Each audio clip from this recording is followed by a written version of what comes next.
Hello বন্ধুরা, আমি মাইতি। আমাদের ফাইজা স্টোরি চ্যানেলের সকল প্রকার পাঠগল্প পেতে এবং শুনতে আমাদের চ্যানেলটি সাবস্ক্রাইব করে আমাদের পরিবারের একজন হয়ে পাশে থাকুন। Thank you.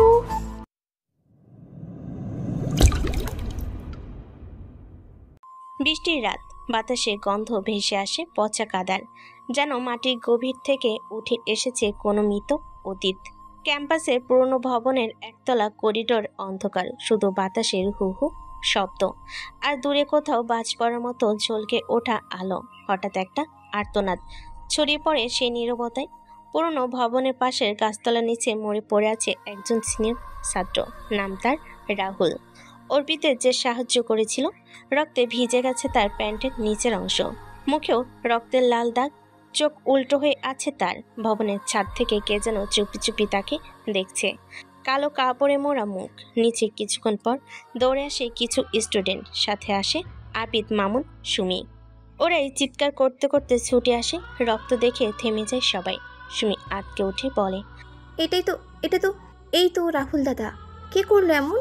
আবিদ থতমত খেয়ে তাকায় চারপাশে, অর্পি কোথায়। ঠিক তখনই আবিদের মোবাইলে আসে একটা ভিডিও ক্লিপ, আননোন নাম্বার। সে প্লে করে। ভিডিওতে দেখা যায় রাহুলকে ছাদে নিয়ে যাচ্ছে অর্পি, তারপর ছুরি দিয়ে আঘাত, একটা ধাক্কা দেয় অর্পি রাহুলকে, নিচে পড়ে যায় রাহুল। ভিডিওটি বাকিরাও দেখে, সবার মুখ ফ্যাকাশে হয়ে যায়। অর্পি আসে সেখানে, তাকেও এই ভিডিও পাঠানো হয়। অর্পি চিৎকার করে বলে, ভুয়া, এই ভিডিও ফেক, আমি কিছু করিনি। কিন্তু সেই মুহূর্তে কৌশিকের হোয়াটসঅ্যাপে সে ভিডিও পৌঁছে যায়। কৌশিক অবাক হয়েছে। কদিন আগে শায়ানের বিরুদ্ধে এমন ভিডিও কে পাঠিয়েছে জানে না সে। আজকে আবার অন্যরকম একটা ভিডিও। কি হচ্ছে এসব? কারো পিছে ঘুরো তো লাভ হচ্ছে না। ভিডিওর শেষ অংশে একটা নোটিশ লেখা থাকে, তোমরা ভেবেছিলে ক্যাম্পাস তোমাদের খেলার মাঠ, এখন প্রতিটি দেওয়াল হবে আয়না, নিজেকে দেখবে আর ভয় পাবে, সুতরাং খেলা শুরু। এক বন্ধ রুম, আলো কম, দেওয়ালে সাউন্ডপ্রুফ ব্যবস্থা, চারপাশে মোটা মোটা ফাইল আর আদা খাওয়া হুইস্কির গ্লাস। টেবিলে ঘিরে বসে আছে বারেক চৌধুরী, খালিদ হোসেন, ফাদ কবির আর নাসিম ওয়াহিদ। বারেক ভেঙে পড়ে হতাশা তার চোখে মুখে, কারণ আজ তার ছেলের জন্মদিন। বারেক চৌধুরীর ছেলে রাতুল এখন জেলখানাতে, কারণ রাতুল ধর্ষণের মামলায় আটক হয়েছিল। শুধু রাতুল নয়, এখানে থাকা বাকি 3 জনের ছেলেরাও আটক হয়েছে। সবারই ফাঁসির রায় ঘোষণা করেছে। সব ব্যবস্থা করেছে সালমান। ঘটনাগুলো আজকেও টিভিতে সম্প্রচার করা হচ্ছে। নিউজে দেখানো হচ্ছে রাতুল, শুভম, জয়দীপ আর মানিশ 4 জন ছেলে ইভা নামের এক হিন্দু মেয়েকে ধর্ষণ করে। পুরো ঘটনা সাজিয়ে দেখানো হয়। সেদিন যা ঘটেছিল তা প্রকাশ করাটা যেন কান্নার স্বরূপ। ইভার বয়স তখন মাত্র 16, মাধ্যমিকের ছাত্রী। এবার সলচোখ, এক চিলতে হাসিতে বেশ সুন্দর বটে। কখনো কখনো বাবার পুরনো রিক্সার পেছনে বসে স্কুলে যেত। বাবা উত্তম কর ছিলেন মুম্বাইয়ের এক নাম না জানা গলির মাথায় দাঁড়িয়ে থাকা ক্লান্ত রিক্সাওয়ালাদের একজন। তার রিক্সার কোনো প্যাডিং নেই, চাকা কাঁপে, কিন্তু এবার স্বপ্নে কোনো কম্পন ছিল না। সে বড় হয়ে গরিব বাবার পাশে দাঁড়ানোর স্বপ্ন নিয়ে স্কুলে আসতো, যেত। স্কুল থেকে ফেরার পথে সেই বিকেলে তার শরীরে ছিল এক হালকা নীল শাড়ি। জীবনে প্রথমবার শাড়ি পরেছিল সে। স্কুলের বার্ষিক অনুষ্ঠান বলে কথা। সহপাঠীরা তার ছবি তুলেছিল মোবাইলে। ওর হাসির নিচে লুকিয়েছিল অজস্র ভয়। গরিব ঘরের মেয়েরা বেশি হাসলে সেটা অনেকের চোখে দৃষ্টিকটু লাগে। গলির মাথায় রাতুল সহ ওর বন্ধুরা দাঁড়িয়ে থাকে রোজ। সেদিনও দাঁড়িয়েছিল তার এলাকার নেতার ছেলে, দামি বাইক, চোখে কালো চশমা, মুখে রুগ্ন একটা হাসি থাকতো রাতুলের। কেউ তাদেরকে কিছু বলতো না, কেউ তাদের চোখে চোখ রাখে না, কিন্তু এবার চোখে ছিল অন্যরকম। রাতুলকে অবজ্ঞা করে পাশ কাটিয়ে যাওয়ার সাহস ছিল তাতে। সেই সাহসী কাল হলো সেদিন। স্কুলে ফেরার পথে বন্ধুরা এক একে বাসায় ফিরেছে। গলির মুখে ইভা একা, আর রাতুল সেখানেই দাঁড়িয়ে। সামনে তাকিয়ে সে বুঝে যায় পেছনে তার বন্ধুরা কেউ নেই, বরং রাতুলের বন্ধুরাই দাঁড়ানো। সামনে যাকে দেখে ভয় হয়, সে মানে রাতুল তার খুব কাছাকাছি দাঁড়িয়ে। রাতুল তার সামনে এসে দাঁড়ায়, জোর করে বাইকে তোলে ইভাকে, মুখে কাপড় চেপে ধরে। জয়দীপ তীব্র গন্ধে অবচেতন করার কেমিক্যাল মেশানো ছিল সেটাতে। তারপর ইভার আর কিছু মনে নেই। তাকে আনা হয় পরিত্যক্ত এক বিল্ডিংয়ে, যেখানে কাজ নতুন করে করছে এক বিল্ডার্স। এবার চোখ খুলতে দেখে চারপাশে গাড়ির হর্ন, দেওয়ালে খসে পড়ে সিমেন্ট, ছাদের কোণায় ঝুলে থাকা একটা মরা ইঁদুর, আর পাশেই দাঁড়িয়ে আছে রাতুল ও তার বন্ধুরা। রাতুলের গায়ে হালকা ঘাম, চোখে নেশাগ্রস্ত উন্মাদনা ভরপুর। বাকিরা মুচকি হাসছে। এবার চিৎকার করে, কাঁধে ঠেলে দেয় রাতুলকে, হাঁটে আবার পিছিয়ে যায়, লাথি মারে শুভমকে, কিন্তু ওরা হাসতে থাকে। ইভা পালাতে পারে না, চিৎকারটাও যেন বাইরে কেউ শোনে না। বাইরের পৃথিবী নিশ্চুপ। ওই নির্জন ভবনের ভিতর একটি মেয়ের আত্মচিৎকারে রাতুলের গায়ে একটুও কম্পন হয় না। সে বলে, তোকে এখন আমার মতো করে করব, বুঝেছিস গরিব মা? তারপর যা ঘটে তা ভাষায় লেখা কঠিন। রাতুলের আঙ্গুল, দাঁত, ঘামে ভেজা নিষ্ঠুরতা, সব কিছু মিলে এক নিরীহ কিশোরীর শরীরের উপর এমন এক তাণ্ডব চালায় যা কোনো বিচার, কোনো ক্ষমা, কোনো ঈশ্বর ফিরিয়ে দিতে পারে না। এবার কাপড় ছিঁড়ে ফেলে তারা। একে সবাই ইভার উপর ঝাঁপিয়ে পড়ে। শেষবার যখন ইভার মুখ থেকে শব্দ বের হয়, তখন সেটা কাদার শব্দ নয়, একটা নিঃশব্দ আর্তনাদ, যেন প্রাণটাও রিক্ত হয়ে গেছে শেষ সময়ে। 3 দিন পর বাবা উত্তম কর রিক্সা নিয়ে থানায় গিয়েছিল। কেউ কথা শোনেননি। মেয়ে নিখোঁজ ছবি দেখিয়েছে, কিন্তু কেউ খেয়ালই নেননি ঘটনা। শেষ পর্যন্ত এক ছিন্ন বস্ত্র মেয়ে মর্গে পড়ে আছে শুনে দৌড়ে গিয়েছিল উত্তম। দেওয়াল হেলান দিয়ে দাঁড়িয়ে থাকা সে মেয়ের দেহ দেখে চিৎকার করে উঠেছিল সে। এক অসহায় বাবার বুক ফাটা আর্তনাদ, আত্মচিৎকার। ওরে আমার মেয়েটা কই গেলি মা? এবার হাতের নখগুলো ভাঙ্গা ছিল, শরীরে জায়গায় জায়গায় কালশিটে দাগ, ভেঙে পড়া যেন হাড়। তার মুখে ছিল এক অসমাপ্ত আর্তনাদ। কেউ জানতে চায়নি কি হয়েছিল। রাতুলের বিরুদ্ধে অভিযোগ গৃহীত হয়নি। পুলিশ বলল মেয়েটা নাকি ভুল পথে গিয়েছিল, হয়তো পালিয়ে গিয়েছিল নিজের ইচ্ছায়। সেই নীল শাড়িখানা যেটা প্রথমবার এভা পরেছিল, ছিঁড়ে পড়েছিল ভবনের এক কোণে। আঁচলে রক্ত জমাট ছিল, যেন কেউ শাড়ির নিচে ঢুকে রাখতে চেয়েছিল। নিষ্ঠুর পৃথিবী, বর্বরতা, সবকিছু দেখে উত্তম নিজেকে মেরে ফেলতে চেয়েছিল। সেদিন রাতে উত্তম রাস্তায় আসা এক বিশাল গাড়ির নিচে পড়তে যায়। সেই গাড়িতে ছিল সালমান। গোপনে একটা মিটিং শেষ করে একাই ফিরছিল, লোকচক্ষু আর প্রোটোকল এড়িয়ে। উত্তমের সাথে দেখা তার, সবকিছু জানতে পারে সেখানে। তারপর সালমান নিজে কেসটা দেখে রাতুলকে গ্রেপ্তার করিয়ে নেয়। যদিও সালমান এটার ফায়দা নিয়েছে, তবুও এক গরিব বিচার তো পেয়েছে। বাড়িকে এসব কথা মনে পড়ে যায়। যেটাই করুক তার নিজের ছেলে তো, মায়ের তো হবেই। ছেলেকে বাঁচানোর জন্য সবকিছু করেছিল। শেষে না পেরে কিলার ভাড়া করেছে, কিন্তু সেই কিলার কোথায়? খালিদ টেবিলে থাবা দিয়ে বারেককে বলে, ভাই আমরা সব মুছে দিয়েছিলাম। কাশিফ মারা গেছে, ভিডিওর প্রমাণ নেই, ফাইল চুরি হয়ে গেছে। তাহলে ব্ল্যাক শ্যাডোর এত তথ্য কোথা থেকে পাচ্ছে? সে আমাদের পিছনে পড়ে আছে। এই ফাইলটা আমাদের জন্য হুমকি। কোথাও ভিতর থেকে ফাঁস হচ্ছে ভাই, আমাদের মধ্যে কেউ হয়তো। না, আমরা কেউ না, বাইরে কেউ আছে যে আমাদের চেনে অনেক আগে থেকে, আমাদের ছাত্র রাজনীতির সময় থেকে, আমাদের কুকর্মের সব স্তর জানে। মনে আছে তো একবার এক গোয়েন্দা রিপোর্টারের নাম উঠেছিল, এক্স ভল্ট পাহারাদার নামে একটা ছায়ামানবের? কাশিফ হয়তো তার কাছ থেকে পালাতে পারেনি। ব্ল্যাক শ্যাডো যদি সেই ছায়ামানব হয়, তবে এটা গেম না, এটা যুদ্ধ, আর আমরা হেরে যাচ্ছি। ব্ল্যাক শ্যাডোকে সেটা নিয়ে এখনও সিদ্ধান্তে আসা যাবে না। আগে নিজের চারিপাশ পরিষ্কার করো। ক্যাম্পাসে আমাদের ছেলেরা কি করছে? ওরা নজর রাখছে তো? সালমানের বিষয়টা তো বুঝতে পারছি না। বোম ব্লাস্টের কিলার যে এসেছে তার একটা বিষয় আমরা জানতে পারি, কিন্তু কাজ কত দূর? ক্যাম্পাসে এখন রাজনীতি দুর্বল, কিন্তু নজরদারির জন্য কিছু ছেলে পেলে আছে। আবিদ, অর্পিরা যাদের বয় দেখাচ্ছে, তারা সবাই সাধারণ ছেলে, কাউকে মাথায় রাখার মতো কিছু নেই। এর ভিতরে সায়ান নামের ছেলেটা একটু বেশি গাড়তেরামি করে। সেই হাবাগোবা ছেলেটা কি যেন নাম? আর সায়ন। চারজন একসাথে হেসে উঠল। নিধি আয়নার সামনে বসে, তার চোখ লাল, মুখ বিষণ্ণ। তার ভিতরে এক যুদ্ধ চলছে। সায়নের প্রতি আকর্ষণ আর সন্দেহের কাঁটা যেন বিঁধে যাচ্ছে বারবার। ও সব জানে, কিন্তু বলছে না। ওর চেহারায় লুকানো আছে এমন কিছু যেটা আমি খুঁজেও পাই না, অথচ ওর চোখে আমি ডুবে যাচ্ছি দিনকে দিন। নিধি একা বিড়বিড় করে কথাগুলো বলল। আলমারির পাশে থেকে একটা চিঠি বের করে। সেটা সায়ানের লেখা। সেই রাতে যখন সায়ান তাকে প্রথমবার বলেছিল, নিধি তোমার মা মারা গেছেন। চিঠির শেষ লাইনে লেখা, আমি একা না থাকলেও সবসময় একাই থাকি।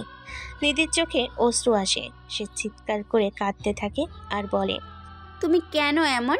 কে তুমি? আমি কি তোমার জন্য কেবল একটা প্রহসন? তখনই দরজা কড়া নাড়ে। বাইরে থেকে সায়ানের গলা শোনা যায়। নিধি, কোথায় তুমি? নিচে আসো। তোমার প্রিয় ফুলগুলো আজকে অনেক ফুটেছে, দেখবে, আসো।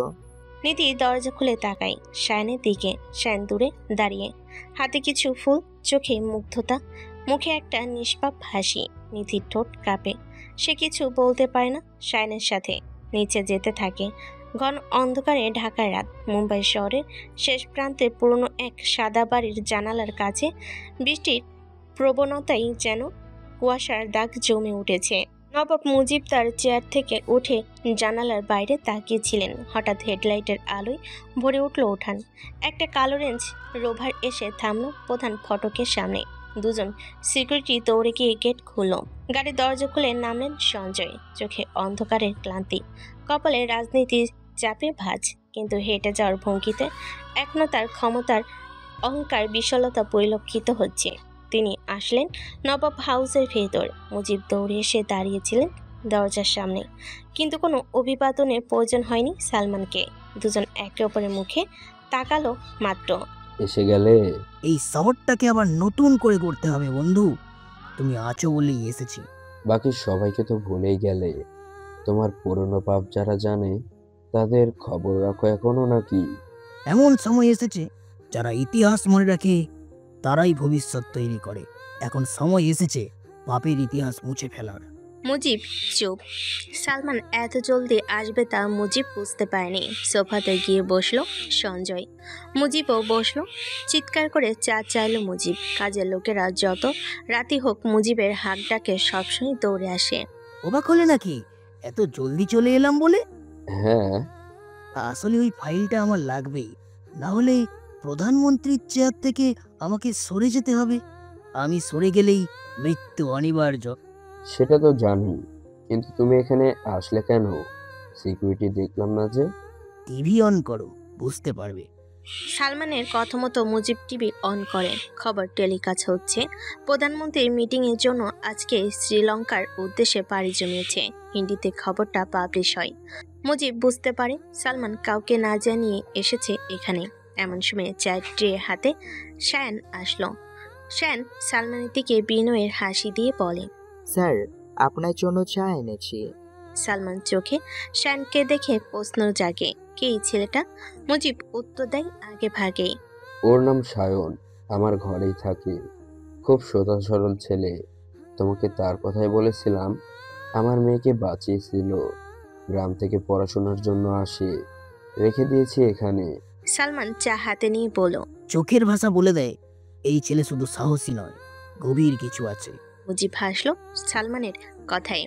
শান মাথা নিচু করলো, কিন্তু তার ঠোঁটের কোণায় এক টুকরো বুদ্ধিদীপ্ত হাসি সালমানের চোখ এড়ায়নি। শান চলে যায় সেখান থেকে। কৌশিকের সামনে অর্পিরা বসে আছে। ভিডিওটা যে ফেকভাবে বানানো সেটা কৌশিক এতক্ষণে বের করে ফেলেছে, কিন্তু কৌশিক বুঝতে পারছে না অর্পিতার সাথে কেন এমন হলো। অর্পি, তোমাদের সিনিয়র খুন হয়েছে, এটা তোমরা নিশ্চয়ই জানো। তুমি কেন এই খুনের সাথে আংশিক জড়িত? স্যার, আমরা এসব কিচ্ছু জানি না। ভার্সিটিতে আগের মতো নেই, সংগঠন নেই, আগের যেসব লোকেরাও নেই। রাফি, জাহিদ ভাইরা ভার্সিটিতে আসে না। কাশিফকে সরালো, তারপর থেকে সব শেষ। শাফি সাহেবের বিষয়টা সামনে আসার পর কেউ আর সংগঠন বানাতে চায় না। বুঝতে পারছি না কি হচ্ছে। তোমার কি হয়েছে সেটা বলো। জানি না স্যার। তাহলে তোমরা কেন এই ভিডিওতে? শালা, সত্যি বলতে আমরা সায়েনকে ফাঁসানোর জন্য একটা মিথ্যা নিউজ আপনার ফোনে পাঠিয়েছিলাম। এটার কারণে এরকম কোনো ভিডিও আসবে ভাবিনি, কিন্তু সেটা তো সায়েনের বিরুদ্ধে ছিল। তোমরা এত বাজে কাজ করেছো, আর সায়ানের বিরুদ্ধে কেন? ছেলেটা কত ভালো জানো। প্রীতি নামের মেয়েটার সাথে কথা হয়েছে, তোমরাই ওর পেছনে লাগো। প্রীতি বলেছে রফিক চাচার ঘটনাটা। ভালো হও তোমরা, নয়তো ভগবানের দিব্যি এবার তোমাদেরকেও ছাড়াতে আসবে না, বলে দিলাম। আচ্ছা স্যার, ভুল হয়ে গিয়েছে। ওরা চলে যায় থানা থেকে। কৌশিক যেন এখন কিছু করবে বুঝে উঠতে পারে না। মুম্বাই শহর যেন প্রতিদিন নিজের রং বদলায়। রাত যতই গভীর হয়, শহরের গায়ে জমে ওঠে এক অদৃশ্য কুয়াশা। এই কুয়াশা শুধু আবহাওয়া নয়, এই কুয়াশা রাজনীতি, অপরাধ আর ষড়যন্ত্রের। নবাব মুজিবের বাড়ির ছাদে দাঁড়িয়ে আছে শ্যান। রাত গভীর, চারিদিকে নিস্তব্ধতা। তার চোখের দৃষ্টিতে যেন কিছু খোঁজার ব্যাকুলতা। আকাশের তারাগুলো আজ ঝিম মেরে আছে। হঠাৎ তার পেছনে নিধির পায়ের শব্দ। সে ধীরে ধীরে এগিয়ে এসে শায়নের পাশে দাঁড়ায়। নিধি চুপচাপ দাঁড়িয়ে। শায়ন বলে, ঘুমাওনি এখনো? ঘুম আসে না। তুমি জেগে কেন? আমারও না। নিধি, এই শহরের ছাদগুলো কেমন জানো? কেমন? মনে হয় এক একটা ছাদ এক একটা অধ্যায়ের মতো। নিধি তাকিয়ে থাকে শায়নের দিকে। তার চোখে শায়নের প্রতি এক অদ্ভুত মায়া। তারপর ধীরে ধীরে বলে, সহজ সরল মানুষ নও, এটা আমি বুঝি, কিন্তু কেন যেন তোমার কাছেই আমি নিরাপদ বোধ করি। শায়ন তাকায় না নিধির দিকে, শুধু আকাশের দিকে চেয়ে থাকে। শায়ন আবারও বলে, কেউ যদি নিজের সবচেয়ে বড় রহস্যটা নিজের ভিতরে রাখে, তবে কি সে মন্দ, নাকি সে বাঁচার চেষ্টা করছে? নিধি আবারও কিছু বলে না। সে শুধু ধীরে ধীরে মাথা রাখে শায়নের কাঁধে। ছাদের বাতাসটা গা ছমছমে ঠান্ডা হয়ে ওঠে। তারপর ব্ল্যাক শ্যাডো আবার লাইভে এসেছে। টিভি চ্যানেলে সবার চোখ। ভার্সিটির অডিটোরিয়াম রুমে দেখানো হচ্ছে ভিডিওটা। হাতে একটা ফাইল। ফাইলটা সবাই জানে কিসের ফাইল। ব্ল্যাক শ্যাডো বলে, দেশবাসী সবাই কেমন আছো? আপনাদের প্রধানমন্ত্রী কি যেন নাম? ও, মনে পড়েছে, নামটা তার সালমান। তার অনেক ভালো কাজের কথা তোমরা জানো, কিন্তু তার কাছে এত টাকা কিভাবে আসলো জানতে চাও না তোমরা? তাহলে চলো একটা গল্প বলি তোমাদেরকে। ঘটনা তো বহু বছর আগেই ঘটিয়েছে। তোমাদের মন্ত্রী, কি মন্ত্রী সাহেব, 1998 সালের কথা মনে পড়ে নাকি? মনে পড়লে ভালো, না পড়লে আমি বলছি তো ঘটনাটা কি। 1998 সালে মুম্বাইয়ের দক্ষিণ পূর্ব অংশে ভয়াবহ দাঙ্গা ছড়িয়ে পড়ে। জনগণের সামনে এটি ছিল ধর্মীয় সহিংসতা, কিন্তু বাস্তবে এটি ছিল একটি প্রি-প্ল্যান্ড ক্লিয়ারেন্স মিশন, যার কোড নাম ছিল অপারেশন ব্লু স্ন্যাক। তৎকালীন রাজনৈতিক নেতা সালমান এই মিশনের অনুমোদন দেন।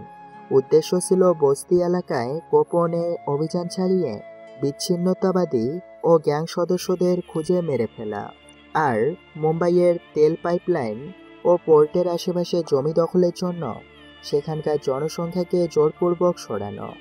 সালমান সাহেব চমকে যাচ্ছেন, ভাবছেন এত কিছু কিভাবে জানলাম? শুনুন তবে, আরও আছে তো ঘটনা। সেই মিশনে প্রায় ৭৬ জন নিরীহ মানুষ নিখোঁজ হয়, মানে তারা মারা যায়। স্থানীয় রাজনীতিবিদ ও মিডিয়া এই ঘটনা ধামাচাপা দেয়। ঘটনাটি দিয়ে একমাত্র যে রিপোর্ট তৈরি হয়েছিল সেটা করেছিলেন কাশিফ রহমান, পরে এক্সপল্টে সংরক্ষিত হয়। এই অপারেশনটি এতটাই নিষ্ঠুর ছিল যে সরকারের শীর্ষ কয়েকজন কর্মকর্তাও মুখ খোলার সাহস পায়নি। ফাইলের ভেতর একাধিক অভ্যন্তরীণ ভিডিও ফুটেজ, সালমানের হ্যান্ডসাইন, অনুমোদন এবং নির্যাতিতদের চেহারার তালিকা রাখা আছে।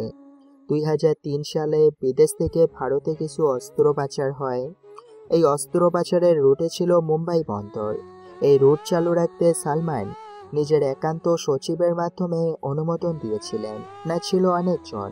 ফাহাদ কবির বন্দরের নিয়ন্ত্রণে থাকা প্রভাবশালী ব্যক্তি ছিল।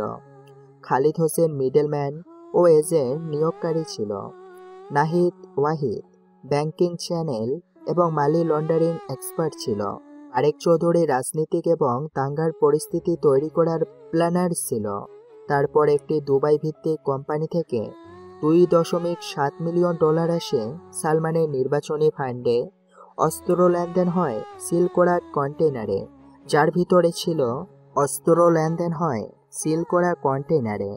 যার ভিতরে ছিল M16, AK-103 এবং C4 বিস্ফোরক। এই হাতে থাকা ফাইলে আছে পাচারের ভিডিও ফুটেজ, সালমানের ব্যাংক ট্রান্সফার রেকর্ড, একটি গোপন মিটিংয়ের অডিও ক্লিপ যেখানে সালমান ও বারেক পরিকল্পনা করছে। এরপর আসে নির্বাচন। সালমান ভারতের নির্বাচনে জয়লাভ করে। তাকে জিতিয়ে দিলে ভারতীয় তেল কোম্পানির কিছু শেয়ার গোপনে ট্রান্সফার করার প্রতিশ্রুতি দিয়েছিল। তবে এসবের পিছনে নবাব মুজিব এগিয়ে আসে। সে সময় বাংলাদেশে একটি এনজিও এর নাম ব্যবহার করে প্রায় 4 কোটি টাকা ঢুকেছিল ভারতীয় অ্যাকাউন্টে। শেয়ার হস্তান্তরের সব কাগজপত্র এক্সভল্টে আছে। আজ এ অবধি, আবার না হয় পরে কথা হবে। টাটা দেশবাসী। এরপর স্ক্রিন অফ হয়ে যায়। সবাই যেন ভরকে গেছে। এত কিছু আছে ওই ফাইলটাতে। কৌশিক স্যার কেন এতদিন সেটা প্রকাশ করেনি? কাশিফ স্যার বুঝে গিয়েছিল যদি সে এই ফাইল প্রকাশ করে তবে তার মৃত্যু অনিবার্য। এজন্য বারবার তিনি নিজের পরিচয় লুকিয়ে থেকেছে, কিন্তু শেষমেশ তার মরতেই হলো। সালমান সিদ্ধান্ত নিয়েছে সে ভার্সিটিতে যাবে, একটা বিশেষ ভাষণ দিবে। ব্ল্যাক শ্যাডো আসবে এখানে। সালমান চাই ব্ল্যাক শ্যাডো তার সাথে ফেস টু ফেস কথা বলুক, যার জন্য সে এমন একটা ভাষণ দিতে যাচ্ছে যেটা ব্ল্যাক শ্যাডোর কাছে যেন পৌঁছায়। মুজিবের সামনে বসা সালমান। মুজিব, সিদ্ধান্ত নিয়েছি আমি ভার্সিটিতে যাব। তুমি ভাষণের ব্যবস্থা করো, সেদিন যেন সব স্টুডেন্ট উপস্থিত থাকে। এত জলদি? বিষয়টা দ্রুত হয়ে যাচ্ছে না? হ্যাঁ, যত জলদি আমি ভাষণ দেব তত জলদি সে আমার সামনে আসবে। দেখলে না সে কি সব খবর প্রকাশ করেছে? তাকে আমাদের থামাতেই হবে। কিন্তু সিকিউরিটি ছাড়া ভার্সিটিতে গেলে অনেক কিছুই ঘটতে পারে। সব কিছুর ব্যবস্থা তুমি করো। ঠিক আছে সালমান, আমি সব কিছুর ব্যবস্থা করছি। মুজিব রুম থেকে বের হয়ে যায়। শায়নকে সে আজকে একবারের জন্য দেখেনি। ছেলেটা যে কোথায় গিয়েছে কে জানে। তাকে দিয়ে মুজিবের একটা কাজ করাতে হবে। শায়ন সালমান মেন বডিগার্ড হবে। তবে গোপনে মুজিব মব প্রটোকলের ব্যবস্থা করার জন্য বের হয়ে যায়। শায়ন নিধির কাছে এসেছে। নিধি তখন উঠোনে দাঁড়িয়ে। শায়ন নিধিকে বলে, নিধি, জানি না তুমি কথাগুলো কিভাবে গ্রহণ করবে, তবে আমি তোমাকে অনেক ভালোবাসি। কবে, কখন, কিভাবে ভালোবেসেছি জানি না, তবে ভালোবাসি, এটা সত্য। কি বলো, এটা কি সত্যি বলছো? হ্যাঁ, পুরোটা সত্যি। আমিও যে তোমাকে ভালোবেসেছি, কিন্তু আমি সেটা প্রকাশ করতে চাইনি। জানি। আর শোনো, তোমার মা কিন্তু মারা যায়নি, তোমার মাকে মেরে ফেলা হয়েছিল। কি কি বলছো তুমি? সময় হলে সব জানতে পারবে। ভার্সিটিতে দেখা হবে। শায়ন কথাগুলো বলে চলে আসে সেখান থেকে। নিধি এক দৃষ্টিতে তাকিয়ে থাকে শায়নের দিকে। এসব সে কি বলে গেছে? নিধি ভাবতে থাকে। নিধির চোখে পানি জমতে শুরু করে। এ যেন মাথায় আকাশ ভেঙে পড়ার মতো অবস্থা। শায়ন এগিয়ে আসে। মুজিবের সাথে তার দেখা হয়। মুজিব ডাকে শায়নকে। কোথায় ছিলে তুমি? তোমাকে খুঁজছি অনেকবার। রাতের প্রহরী হয়ে একটু আকাশে চাঁদ ধরতে গিয়েছিলাম। আকাশের চাঁদ ধরা তো এত সহজ নয় সায়ন। শোনো, কালকে প্রধানমন্ত্রী সালমান ভাষণ দেবে ভার্সিটিতে। তুমি হবে তার গার্ড। আমার মেয়েকে যেভাবে বাঁচিয়েছিলে সেভাবে সালমানকেও তুমি প্রোটেক্ট করবে কোনো ঝামেলা থেকে। আমি কি পারবো এসব? হ্যাঁ, পারবে। শায়ন মুচকি এসে ভিতরে চলে যায়। পরের দিন পুরো ভার্সিটির পুলিশ গার্ডে ভর্তি। ছাদ থেকে স্নাইপার দিয়ে সবকিছু নজরে রাখছে স্পেশাল ফোর্স। বড় একটি স্টেজ সাজানো হয়েছে ক্যাম্পাসের মাঠে। কে আসবে কেউ জানে না, তবে স্টুডেন্টরা সবাই উপস্থিত। হঠাৎ কতগুলো গাড়ি প্রবেশ করে ভার্সিটির ভিতরে। গাড়ি থেকে নামে শায়ন। দৌড়ে গিয়ে দরজা খুলে দেয় সালমানের গাড়ির। সালমান নামে। সবাই অবাক। তাদের ভার্সিটিতে পিএম এসেছে। সালমান হেঁটে স্টেজের কাছে যায়। এক ঝাঁক সাংবাদিকের ক্যামেরা সালমানের দিকে। পাশে শায়ন দাঁড়ানো, তার পাশে মুজিব দাঁড়িয়ে আছে। নিধি, প্রীতি, বাকি সবাই দর্শক গ্যালারিতে বসা। সালমান মাইক্রোফোনের সামনে আসলো। সবার দিকে তাকালো একবার। টিভিতে লাইভ হচ্ছে। বারেকরা এটা দেখছে বসে। সালমানকে আবার দেখে ওদের রাগটা বেড়ে গেল। আগে কত বন্ধুত্ব ছিল তাদের ভিতরে, কিন্তু সবকিছু নষ্ট হয়ে গেছে। সালমান বলে, কালকে একটা নিউজ দেখলাম, আমাকে নিয়ে কোনো এক গ্যাং লিডার মাস্তান মিথ্যা কথা ছড়াচ্ছে। এই জন্য আমি আজকে এখানে এসেছি। আমি কোনো অপরাধী নই, আমি মানুষের পাশে থেকেছি। যতদিন মন্ত্রীর চেয়ারে আছি ততদিন থাকবো সবার পাশে। আর ব্ল্যাক শ্যাডো নাকি কে যেন একজন আছে, এ হ্যাকার, সে সবাইকে বিভ্রান্ত করছে। সে কিছুই জানে না। সাহস থাকলে তো প্রমাণ হবে। তার মতো হ্যাকারের কথা কেউ বিশ্বাস করবে না। এমন সময় মাইকে পিস্তলে ঠাস করে গুলি চলার বিকট শব্দ হয়। সবার কান যেন কেঁপে ওঠে। সব দিক হুট করে নিস্তব্ধতায় ছেয়ে যায়। কিন্তু কি হলো? হঠাৎ গুলি চলো কোথা থেকে? তবে কি ব্ল্যাক শ্যাডো এসেছে? কিন্তু কাকে গুলি করা হয়েছে? সবাই সামনে তাকায়। প্রধানমন্ত্রী টেবিলের ওপর উল্টো হয়ে পড়ে আছে। তার মাথায় গুলি লেগে এপাশ থেকে ওপাশ বের হয়ে গেছে। কিন্তু কে গুলি করেছে তাকে? সবাই অবাক হয়ে যায়। বারেক চৌধুরী লাফ দিয়ে উঠে বলে, সালমান ডাউন। শায়নের হাতে পিস্তল। শায়ন এগিয়ে আসে সামনে। মুজিব চিৎকার করে ওঠে, সায়ন, তুমি তুমি সালমানকে মারলে? পুলিশ? মুজিবের কথায় কোনো পুলিশ এগিয়ে আসে না। সবাই ভয় স্তব্ধ হয়ে গেছে যেন। নীতিবিধি অর্পিরা বিশ্বাসই করতে পারছে না শায়ন প্রধানমন্ত্রীকে খুন করবে। ভয়ে সবাই ঢোক গেল। পুলিশ তাকে আটক করো, সে যেন পালাতে না পারে। আরে থামেন তো, পুলিশ পুলিশ করছেন কেন? কেউ আসবে না এখানে। পুলিশের যত লোক দেখছেন ওরা আমার লোক। মানে কে কে তুমি? হা হা হা হা, মুজিব সাহেব, রাফিয়ার নিলয় আমি। কি? বয়েস, সালমানকে নিয়ে যাও, চলো, মিশন কমপ্লিট। কিন্তু তুমি আমার বাড়িতে কেন? সালমান মরে গেছে, আজ থেকে প্রধানমন্ত্রী নবাব মুজিব। কিন্তু নীলের কোনো জবাব দেয় না। সে হাসতে থাকে। স্টেজ থেকে নামে, তারপর গাড়ির ভিতরে ওঠে, সেখান থেকে চলে যায়। মুজিব যেসব লোকেদের ঠিক করেছে তারা সবাই নিলয় লোক ছিল। কিন্তু কিভাবে? মুজিব বোকার মতো তাকিয়ে থাকে সেদিকে। ওদিকে খালিদ, বারিক, নাসিম, ফাদ সবাই আনন্দে চিৎকার করে ওঠে। ওরা বদ্ধ দরজা খুলে বাইরে আসে। অনেক মাস পর তারা আজকে বাইরে এসেছে। এবার ওদের আর দেখে কে? ওদের কাজ হয়ে গেছে। বারিকে বা তার ছেলেকে ছাড়িয়ে আনতে পারবে। দুইটা ছেলেকে একটা রুমের ভিতর বেঁধে রাখা হয়েছে। ছেলে দুইটার চারপাশ ঘিরে বেশ কয়েকজন মাফিয়ার ছেলে পেলে দাঁড়িয়ে পাহারা দিয়েছে। রুমটাতে হালকা আলো আছে, ঠান্ডা বাতাস আছে রুমের ভিতরটা। এক কথায় যাকে স্যাঁতসেঁতে পরিবেশ বলে। ছেলেগুলোকে কোনো প্রকার টর্চার করা হয়নি, কারণ মাফিয়াদের বস এখনো আসেনি সেখানে। মাফিয়া গ্যাংয়ের নাম ডাকসেল। ছেলে দুইটা হলো বিজয় আর মামুন। আর মামুনের সামনে যে কয়েকজন দাঁড়িয়ে আছে তারা হলো অর্ক, সিয়াম, মাসুম আর রাফাত। আবিদ আর মামুনকে বেঁধে রাখা হয়েছে। তারপর ওদের মধ্যে কোনো ভয় কাজ করছে না। এক পর্যায়ে আবিদ অর্কদের বলে, এই যে আমার চারপাশে চামচারা, তোদেরকে তো দেখছি আমাদের নিরাপত্তা দেওয়ার জন্য দাঁড় করিয়ে রেখেছে। ভালো করে পাহারা দে তোরা। তোরা জানিস না আমরা কার লোক। দেখ আমরা কত আরামে বসে আছি, আর তোরা সেই থেকে দাঁড়িয়ে আছিস। কথা শুনে অর্কের চোখ দুইটা রাগে লাল হয়ে যায়। আবিদ কলার ধরে উঁচু করে ফেলে। আবিদ তখনও হাসছে। অর্ক বলে, এই কুত্তার বাচ্চা, কি বললি তুই? তোদের নিরাপত্তা দেওয়ার জন্য আমাদের এখানে দাঁড় করে রেখেছে? তোরা কাল লোক বললি? আমি বলছি তারা বারেক চৌধুরী পা চাটা কুত্তা। তোরা মরার 2 বছর পর বারেক স্বরাষ্ট্রমন্ত্রী হয়েছে বলে বেশ আরামে আছিস, তাই না? হাবিসের জন্য তোরা এখনো বেঁচে আছিস। অর্ক, কি করছিস? ছেড়ে দে, মরে যাবে তো।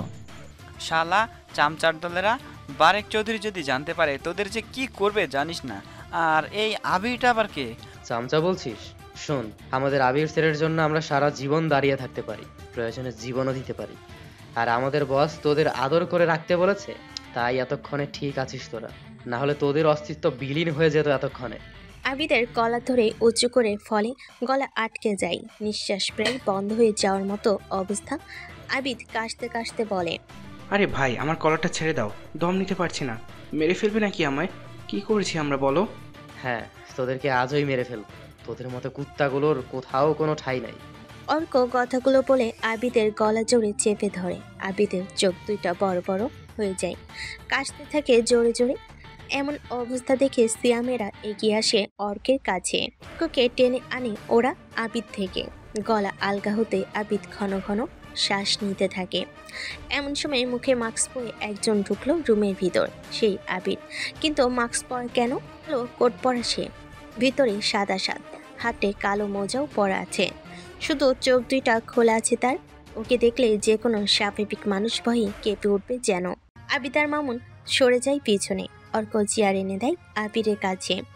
অর্ককে রেগে থাকতে দেখে আবির। অর্ক এগিয়ে এসে বলে, স্যার, আপনি এখনই হুকুম দিন, ওই কুত্তাগুলোকে মেরে ফেলি। ওরা জীবনেও ঠিক হবে না।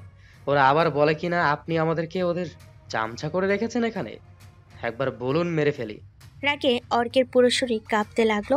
অর্ক হলো আবিরের খুব কাছের লোক। অর্ক আবিরকে প্রচণ্ড সম্মান করে। অর্ককে ঠিকভাবে রেখেছে থাকার জন্য জায়গা আর পাওয়ার দিয়েছে আবির। আবির কোনো অন্যায় কাজ করে না আর নিজের দলকে সবসময় ভালো উপদেশ দেয় বলেই তার লোকেদের কাছে আবির অনেক বড় একটি নাম। আবির অর্কের দিকে তাকিয়ে দেখে ওর রাগে শরীর কাঁপছে। আবির ওর কাঁধে হাত রাখে। এই অর্ক, এত রেগে আছিস কেন?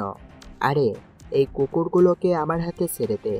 আমার কথা মতো ওদেরকে এখানে নিয়ে এসেছিস, এখন বাকিটা আমার উপরে ছেড়ে দে। যা করার আমি করব। কে আপনি? আপনার কণ্ঠ পরিচিত মনে হচ্ছে। পৃথিবী বড্ড ছোট আবির, এখানে পরিচিত মানুষের সাথে বারবার দেখা হয়ে যেতেই পারে, কিন্তু আমি হলাম অচেনা রাজ্যের এক পরিত্যক্ত রাজা, যে ক্ষমতা দিতে পারে, যার হাতে ক্ষমতা চায় গোলানো চিনির মতো। আবির কথাগুলো বলে সিয়ামের দিকে তাকাই। সিয়াম এগিয়ে আসে। আবির স্যার, কি লাগবে? সিয়াম, এক বালতি পানি আর একটা রড গরম করে নিয়ে আয়। ওই দুটাকে একটু জামাই আদর করানো লাগবে। ঠিক আছে স্যার, আমি এখনই নিয়ে আসছি। সিয়াম গরম পানি আর রড আনতে চলে যায়। আবির সামনে গিয়ে মামুনদের পাশে বসে, তারপর ওদেরকে একটু ভালো করে দেখে নেয়। আবিদের চুলগুলো টেনে ধরে আবির। কুত্তার বাচ্চা, তোর সাহস হলো কি করে?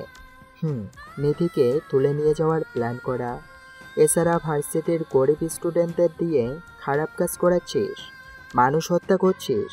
এই মুম্বাই সিটি আমার, এখানে আমার কথা চলবে, বুঝেছিস? এইটা তোর শহর? আমাকে হাসালি রে। ওই তুই কে রে, আমাকে জ্ঞান দিতে আসছিস? আরে আমি যার আন্ডারে কাজ করি তার পাওয়া সম্পর্কে তোর কোনো আইডিয়া আছে? আর তুই কার সামনে দাঁড়িয়ে কথা বলছিস জানিস? আর নিধিকে তুই কিভাবে চিনিস?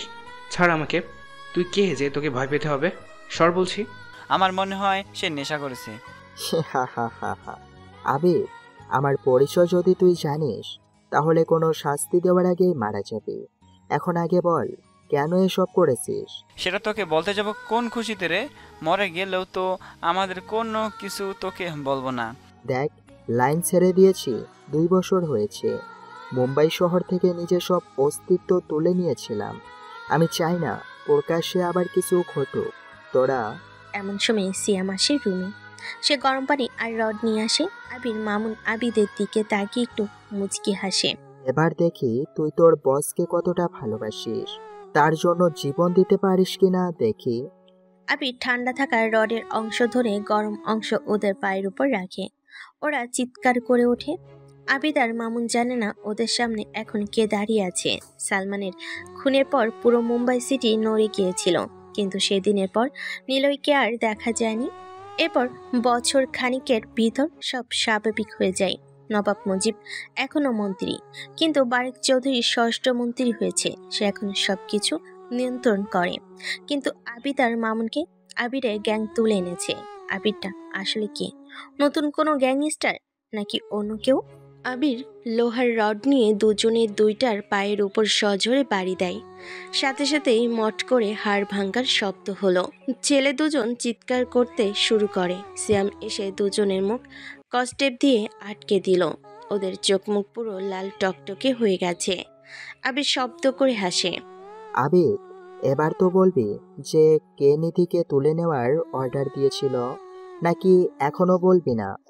আবিদরা করুণ দৃষ্টিতে অর্কের দিকে তাকালো, মাথা নাড়িয়ে হ্যাঁ সূচক ইশারা দিল।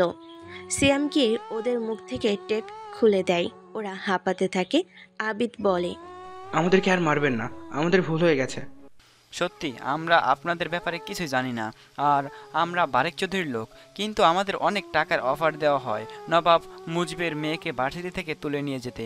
একজন এসেছিল আমাদের কাছে, তার মুখে মাস্ক ছিল, তাকে আমরা দেখিনি। সে শুধু আমাদের সাথে টাকা দেওয়ার সময় এসেছিল, বাকি সব কিছু ফোন করে কাজের কথা বলেছে। এছাড়া আমরা কিছুই জানি না। আবির চুপচাপ বসে থাকে। নিধির বিষয়টা আবিরের খুবই গায়ে লেগেছে। আবির ওদেরকে বিশ্বাস করতে পারছে না। আবির খুবই ঠান্ডা মেজাজে বলল, মিথ্যা বলছিস? তোরা বলবি না সত্যিটা, তাই তো?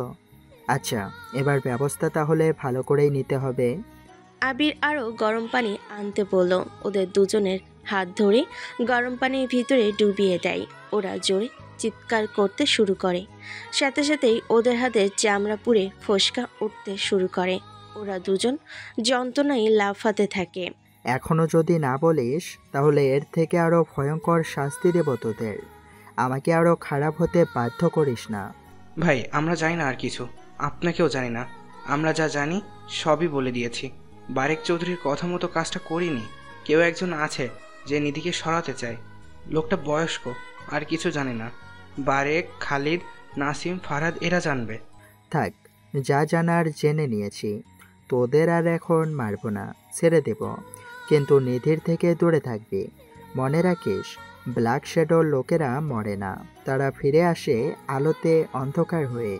তবে কি আপনারা ব্ল্যাক শ্যাডোর লোক, যে কিনা 2 বছর আগে ভার্সিটির এক্স ভল্ট ফাইল নিয়েছিল? দেখবি আমাকে। আবির কথাটা বলে মুখ থেকে মাস্কটা খুলল। ওরা দুজন ভয়ে চমকে ওঠে। শরীরের যন্ত্রণা যেন এক নিমিষেই থেমে যায়, কারণ সামনে যে বসে আছে সে হলো শায়ান, মানে রাফিয়ান নিলয়। তো তুই মানে আপনি? কি ভেবেছিস খেলা কি শেষ হয়ে গেছে? অনেক বড় খেলা বাকি আছে রে। মেইন খেলোয়াড় আপাতত আমি হলেও কোচ কিন্তু অন্যজন। অর্ক। নিলয়ের কথা শুনতেই অর্ক এসে ওদের দুজনকে গুলি করে দেয়। ওরা সেখানেই মারা যায়। নিলয় একটা সিগারেট জ্বালালো, এরপর উঠে দাঁড়িয়ে বলে, এই মাসুম, তুই এদের লাশগুলোকে টুকরো টুকরো করে নদীতে ভাসাবি। আমি দেখছি বারেকরা কত দূর যেতে পারে।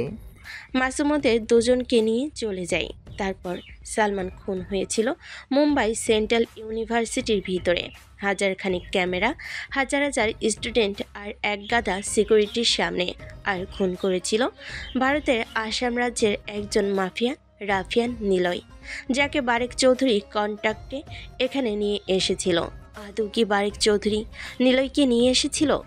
বারেকের কাজ নিলয় করে দেয়।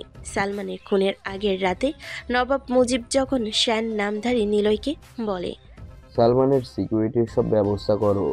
নিলয় যেন ঠিক এমন কিছুরই সুযোগ খুঁজছিল, কারণ নিলয় এসেছিল সালমানকে মারতে। কিন্তু কেন? সে প্রশ্নের উত্তর শুধু নিলয়ই জানে।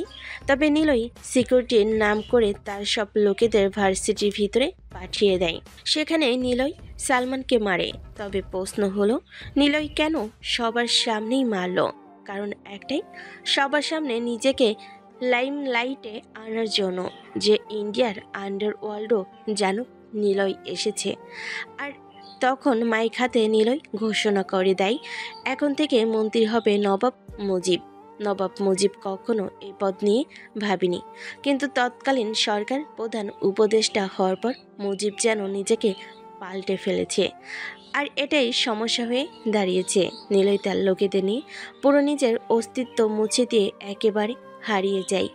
মুজিব, নিধি, প্রীতি, বারেকেরা সবাই নিলয়কে খুঁজে বেরিয়েছিল, কিন্তু নিলয়ের সামান্যতম ইনফরমেশন বের করতে পারেনি।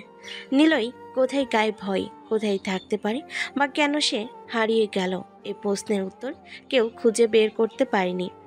কিন্তু সব স্বাভাবিক চললেও কিছু জিনিস স্বাভাবিক হয় না। বারেক চৌধুরী তার ছেলে রাতুলকে ছাড়িয়ে আনে, তারপর আবার সে মন্ত্রীর পদে ঢুকে যায়। কিন্তু ইচ্ছে হয় সে নেক্সট পিএম হবে, সেজন্য মুজিব তার পথে কাটা। এই বিষয়টা বারেক মানতে পারে না। সে এবার অন্যভাবে খেলতে চায়। ইন্ডিয়ার আন্ডারওয়ার্ল্ড থেকে একেবারে তামিলনাড়ু থেকে একজন কিলারকে আমন্ত্রণ জানিয়েছেন। নাম তার আবির। বারেক বুঝতে পারে না তামিলনাড়ুর মাফিয়ার নাম বাংলার কোনো নামের সাথে মিল থাকবে, তবে তার লোক জানিয়েছে এটা তার ছদ্মবেশী স্টাইলের জন্য রাখা। আর আজকেই সেই মাফিয়ার আসার কথা বারেক চৌধুরী বাড়িতে। মুম্বাই শহরের বাতাসটা যেন কেমন ভারী।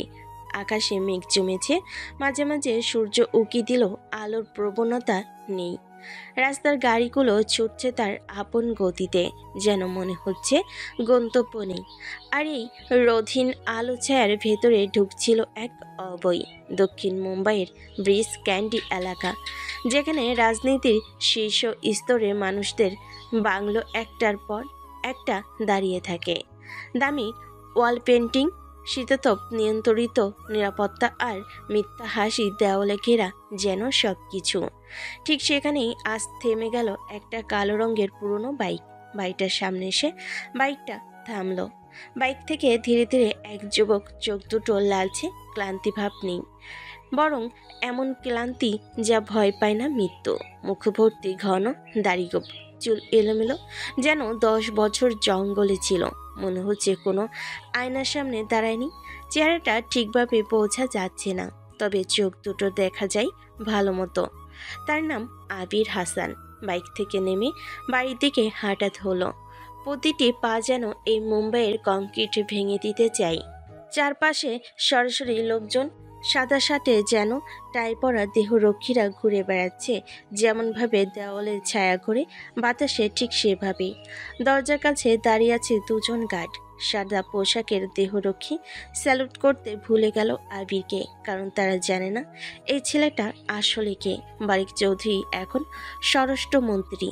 দিল্লির অন্দরমহলে যার নাম শুনলে কাঁপে কাগজপত্রের ফাইল, যার ফোন পেলে মিডিয়া চুপ হয়ে যায়। আজ তিনি নিজেই দাঁড়িয়ে আছেন বাংলোর পাথরের সিঁড়ির নিচে।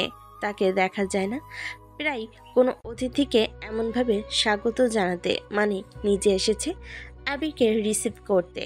এজন্য অতিথি আসলে তেমন এগিয়ে আসেন না বারিক চৌধুরী। এবার এসেছেন আবিরকে গ্রহণ করতে। আবিরকে দেখে তার চোখে স্পষ্ট ভয় ফুটে ওঠে। শুধু চেহারা নয়, কণ্ঠে, নিঃশ্বাসে, দাঁত কামড়ানোর কথার ফাঁকে যেন নিজের অস্তিত্ব রক্ষা করছে। সিকিউরিটি ওকে ভেতরে আসতে দাও। বারিক চৌধুরী কথা মতো সিকিউরিটি আবিরকে ভিতরে ঢুকতে দেয়। আবির সোজা এসে দাঁড়ায় তার সামনে। বারিক বলে, চল ভেতরে আয় আবির। কথাটা বলার সময় আবিরকে দেখে কিছুটা ভয় প্রকাশিত হয়, তবুও মুখে হাসি রাখে, কারণ এই হাসি তো রাজনীতির অস্ত্র। আবির মাথা নিচু করে এগিয়ে আসে। বারিক তাকে পেছন থেকে দেখে।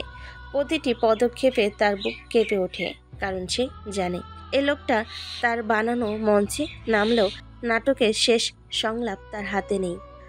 বাড়িটা যেন এক রাজপ্রাসাদের মতো। 3 তলা বিশাল নির্মাণ, মুম্বাইয়ের কেন্দ্রস্থলে নির্মাণ হলো। বাইরে থেকে মনে হবে গোপন দ্বীপ। পাহারাদার কুকুর, স্পর্শকাতর ক্যামেরা, ডিজিটাল গেট সব আছে। তবে আজই সব পেরিয়ে ঢুকেছে এমন একজন, যার চলার ছায়া কোথাও ধরা যায় না, যার রক্ত গরম হয় না কোনো বিপদে। সে ঠান্ডা মাথার একজন যুবক। বাড়িতে আগের সবাইকে বলে রেখেছে তার এক ঘনিষ্ঠ বন্ধুর ছেলে আসবে আজ। তাই বাড়িতে কিছুটা বিশেষ খানাপিনার তোড়জোড় চলছে। ড্রয়িং রুমে আবির পা রাখার সাথে সাথেই যেন ঘরের বাতাস বদলে গেল। যারা পাশে ছিল তারা অনুভব করলো ঘরটা ঠান্ডা হয়ে গেছে। এক বৃদ্ধ মাসি, যিনি 25 বছর ধরে বাড়িতে আছেন, কফির কাপ এগিয়ে আসে আবিরের দিকে, তারপর সেটা বাড়িয়ে দিয়ে বললেন, বাহ, ছেলেটার চোখে কেমন শান্তি ভাব আছে, তাই না? শান্তি? সে আবিরের দিকে তাকায়। আবির মুচকি হাসলো। বারিক জানে এমন চোখে শান্তি দেখলেই মৃত্যু বিশ্বাস পাবে জীবনের উপর। দূরে দাঁড়িয়ে তাকিয়েছিল বারিক চৌধুরীর ছেলে রাতুল। বারিকের সেই ছেলে যে জেলের ভিতরে ছিল, আর বারিক তার এই বাড়ি ছেড়ে গোপন আস্থানায় ছিল। রাতুলের চেহারা দেখতে খারাপ না, কিন্তু চরিত্রটা বড্ড বেশি খারাপ। বাড়ির অনেকে রাতুলকে পছন্দ করে না, এর ভিতরে তানিশা হলো অন্যতম। তবে রাতুল ফ্যাশনের দিক দিয়ে বেশ স্মার্ট। গায়ে শার্প স্যুট পরা, ফরাসি ব্র্যান্ডের ঘড়ি হাতে, ক্যামেরার সামনে রাজনীতির পরবর্তী তারকা হিসেবে নিজেকে প্রমাণ করতে চাই। কিন্তু আজ তার চোখে বিষ, কারণ বারিক তার ছেলের থেকে এই নতুন আসা ছেলেটাকে বেশি গুরুত্ব দিয়ে দেখছে। আর তাই রাতুল বুঝতে পারছে এই অবয়ময় বালকটি এসে তার জায়গা দখল করে নিচ্ছে। বাবা বারিক যেভাবে তাকিয়ে আছেন আবিরের দিকে, সেই দৃষ্টি সে পায়নি কোনোদিন। সে দাঁত চেপে বলে ফেলে, who the hell is that? বাবা শুনেন না, কিংবা শুনেও না শোনার ভান করেন। আবিরের কথা সে কাউকে বলতে চায় না। যদি বাড়ির কেউ জানে সে একজন ভয়ঙ্কর কিলারকে এনেছে বাড়িতে, তবে বাড়িতে বেশ ভয়ের চাপ পড়বে। এজন্য আবিরের পরিচয় লুকিয়ে নিজের বাড়িতে এনেছে। 3 তলা থেকে নেমে আসে এক মেয়ে। মেয়েটার চোখে সোনালি রিমের চশমা, মুখে আত্মবিশ্বাস, গলায় সাদা কটনের ওড়না। ওর নাম তানিশা, বাড়িকে ছোট ভাইয়ের মেয়ে। সে উপর থেকে একবার নিচে দাঁড়িয়ে থাকা আবিরকে দেখে, শুধু একবার, এক পলক। তারপর সে থেমে যায়। মাথার ভিতর একটা প্রশ্ন জাগে। কে এই ছেলে? এমন জঙ্গলি মার্কা দেখতে, তবে চোখ দুটো কি মারাত্মক মায়াবী। চাচু তো কাউকে বাড়িতে আনেন না, কোন বন্ধুর ছেলেকে জানে? তানিশা নেমে আসে সামনে। বাড়ির সবাই এতক্ষণে এসে আবিরকে ভালো মন্দ জিজ্ঞাসা করেছে, নাম ধাম জিজ্ঞাসা করে। আবির শুধু জবাব দিয়েছে ছোট ছোট বাক্যে। এবার তানিশা এসে সামনে দাঁড়ায় আবিরের। সে বলে, আপনি তো কিছুই বলছেন না, কম কথা বলেন নাকি? আমাদের পছন্দ হয়নি? না না, সবাই বেশ আন্তরিক, তবে সব সময় সব কিছু বলা লাগে না মিস। তানিশা একটু থতমত খায়। এই প্রথম কেউ তার কথা কাটাকাটি করেনি, আবারও উপেক্ষাও করেনি। অদ্ভুতভাবে এই উপেক্ষায় তার মনে গভীর কিছু রেখে যায়। তানিশা গোয়েন্দা হবার চেষ্টা করছে, কিন্তু বারবার কোনো না কোনো কারণে এক্সামে সে ফেল করে। এজন্য হয়তো তানিশার দৃষ্টি গভীর চিন্তার স্বরূপ। আবিকে নিয়ে রুমে যাই বারেক। এটা তোমার রুম, জলদি কাজ কমপ্লিট করবে। মুজিব কিন্তু অনেক ডেঞ্জারাস। আজকে খবর পেয়েছি আমার লোক আবিদ ও মামুনকে মেরে ফেলা হয়েছে। সে ছাড়া আমার শত্রু নেই, তাই যত দ্রুত করবে তত দ্রুত টাকা পাবে বেশি। সবে তো আসলাম মন্ত্রী সাহেব, আগে শহরের বাতাসের গভীরতা বুঝতে দিন। বেশ, তবে হ্যাঁ, বাড়ির কেউ যেন তোমার পরিচয় না জানে। আবির মাথা ঝাঁকায়। বারেক চলে যায় রুম থেকে। আবির বিছানায় ধপ করে শুয়ে পড়ে, সিলিংয়ের দিকে তাকিয়ে থাকে। এমন সময় দরজার কাছে দাঁড়িয়ে উকি দেয় প্রভা নামের একটি 6 বছরের বাচ্চা মেয়ে। মেয়েটা বাড়ির কাজের মহিলা পলির মেয়ে। মেয়েটার বাম গালে আঙ্গুলের ছাপ স্পষ্ট। সে আবিরকে দেখেছে, হঠাৎ অনুভব করে কে যেন সেদিকে আসছে। প্রভা দৌড়ে চলে যায় সেখান থেকে। রাতে খাবারে সবাই একসাথে বসলো। বারিক চৌধুরী বাড়ির মূল ডাইনিং হল ঘরটিতে ঝাড়বাতির নিচে বিশাল সেগুন কাঠের টেবিলে সারি সারি গ্লাস, পরিপাটি চামচ, ডিনার প্লেট সাজানো। ঘরটা ঠান্ডা, শীতাতপ নিয়ন্ত্রিত, তবে বাতাসে কেমন একটা চাপা উত্তেজনা, যেন কে কখন কার দিকে কিভাবে তাকায় তারপর নির্ভর করছে পরবর্তী বিস্ফোরণ। আবির টেবিলের এক প্রান্তে বসে, গায়ে সাদা পাঞ্জাবি, চোখ কুচকানো, মুখে কোনো রং নেই। তার কাটা চামচে হাত আছে, কিন্তু খাবারের প্রতি কোনো তৃষ্ণা নেই। বারিক চৌধুরী বসেছেন প্রধান আসনে, তার পাশে তানিশা, আর একেবারে শেষের দিকে রাতুল। সবার মাঝখানে হালকা হাসি, নৈবৈত্তিক কথাবার্তা চলছিল। হঠাৎ তানিশা বলল, আবির সাহেব, আপনি তো কিছুই খাচ্ছেন না, মুখে তো দেখছি ক্ষুধা লেখা নেই, কোনো সমস্যা? আবির চুপ। কয়েক সেকেন্ড পর সে মাথা না নাড়িয়ে বলল, খিদে তেমন লাগে না, অনেক কিছুই গিলে ফেলেছি আগেই। বাহ, আপনি তো বেশ মজার মানুষ। সবাই একসাথে হাসলো, কিন্তু তানিশা কড়া দৃষ্টিতে আবিরের দিকে তাকায়। তানিশা কিছু বলতে গিয়ে থেমে যায়, শব্দগুলো দাঁড়িয়ে থাকে ঠোঁটে। বারিক যেন কাশির ভান করে মাথা নিচু করে। সে জানে অনেক কিছু গিলে ফেলেছি, কথাটার মানে কি। রাতুল চামচে করে মাটন তুলে মুখে দেয়, তোয়ালের শক্তি বাড়িয়ে চিবুতে থাকে। তার কণ্ঠে তীক্ষ্ণ সুর। দেখে তো মনেই হয় না আপনি সরকারি কাজে অভ্যস্ত, যেন বন্যা থেকে উঠে আসা কেউ। বাবার বন্ধুর ছেলে মানে তো বাবার কাজে হেল্প করা, তাই বললাম আর কি। রাতুল, এসব কি ধরনের কথা? অতিথির সাথে এভাবে কেউ কথা বলে? আবির তাকায় না কারোর দিকে, কিন্তু ঠোঁট নাড়িয়ে ধীরে বলে, বন্যা হলেও নদীর পাড়ের মানুষেরা জানে কিভাবে দুর্যোগ থেকে বাঁচতে হয়, আর শহরে তো শুধু মরতে হয়। টেবিল নিঃশব্দ, কেউ জানে না কি বলতে হবে। এমন নীরবতার পর বারিক পানি খেতে গিয়েও থেমে যায়। মাঝখান থেকে বৃদ্ধ মাসি ভাঙ্গা গলায় বলে ফেলে, আবির, ছেলেটার চোখে কেমন যেন যুদ্ধ যুদ্ধ ভাব। কথা শুনে বারিকের গলার শিরা কেঁপে ওঠে। ওপা তার ঘর থেকে দেখছে আবিরকে। তার মা টেবিলে খাবার বেড়ে দিচ্ছে। সে জানে এখানে থাকা কোনো খাবারই তার পেটে যাবে না। কাজের লোকেদের জন্য আলাদা খাবার। আবির খায় না, সে খাবার রেখে উঠতে যাবে, এমন সময় চোখ চলে যায় প্রভার দিকে। প্রভা সরে যায়। আবির চুপচাপ উঠে আসে। রাতুল সেই রাতেই নিজের রুমে দরজা বন্ধ করে দেয়। তার হাতে এক হুইস্কির গ্লাস, সামনে রেকর্ডিং চলছে। আবিরের টোন বিশ্লেষণ থেকে এআই প্রোগ্রামে। সে চাইছে এ লোকটাকে তার পেছনে কিছু আছে কিনা ধরা যাক। আস্তে আস্তে সে আয়নার সামনে দাঁড়িয়ে নিজে নিজে বলে, আমার বাবার চোখে কখনো আমি এমন আলো দেখিনি, আজ দেখেছি। এই ছেলেটা কে? কেন হঠাৎ এত বিশ্বাস, এত গুরুত্ব? এই ছায়া কোথায় থেকে উঠে এসেছে? বাবা কেন আমার উপরে ভরসা করে না? আবিরের রাখা প্লেটে পুরো খাবারটাই বেঁচে গিয়েছে। পলি খাবারের প্লেটগুলো রান্নাঘরে আনে। এমন সময় প্রভা দৌড়ে আসে। মা, ও মা, আমাকে বিরিয়ানি দাও, আমার অনেক ক্ষুধা লাগছে। বিরিয়ানি নাই তো? ওই যে প্লেটে আছে, আমি দেখছি। ওই ছেলেটা খাবার রেখে গিয়েছে, ওটা দাও। আচ্ছা আচ্ছা দিচ্ছি, ঘরে নিয়ে যেয়ে খাবি, কেউ যেন না দেখে। ঠিক আছে, তুমি জলদি আসো। তুমি তো উপরের ঘরে চলে যাও, রাতে একটু পাশে থাকো না, আমার অনেক ভয় করে। পলি প্রভার মুখটা চেপে ধরল। চুপ, কথা বলিস না, ঘরে যা এক্ষুনি। প্রভা আর কিছু বলে না, সে দৌড়ে চলে যায়। পলির চোখ বেয়ে জল গড়িয়ে পড়তে শুরু করে। প্লেটগুলো ধুয়ে নিজেকে ঠিকঠাক করে সে পা বাড়ায় উপরতলার দিকে, রাতুলের ঘরের উদ্দেশ্যে। মাঝরাত, মুম্বাইয়ের আকাশ তখনও আলোতে, চাঁদের আলোয় ভর্তি, কিন্তু বাড়ির ভেতরে অন্ধকার চেয়ে আছে। বাড়ির একদিকে রাতুলের ঘর থেকে মৃদু চিৎকার ভেসে আসছে। এই অল্প বয়সে বিয়ে হয়, 15 বছর বয়সে সে প্রেগনেন্ট, পরে বাচ্চা। প্রভা জন্ম নেই, সে হিসাব করলে পলির বয়স এখন মাত্র 22। পলি দেখতে মোটেও খারাপ নয়, বরং চেহারাটা বেশ সুন্দর, ফর্সা গায়ের রং। তবু ওর হাজব্যান্ড মারধর করে ছেড়ে চলে গিয়েছে, তাই বাধ্য হয়ে কাজের জন্য আসতে হয় এই বাড়িতে। সামান্য বেতনে আধা পেটা খেয়ে মাথা গোজার ঠাঁই পেয়ে পলি যেন খুশিতে আত্মহারা।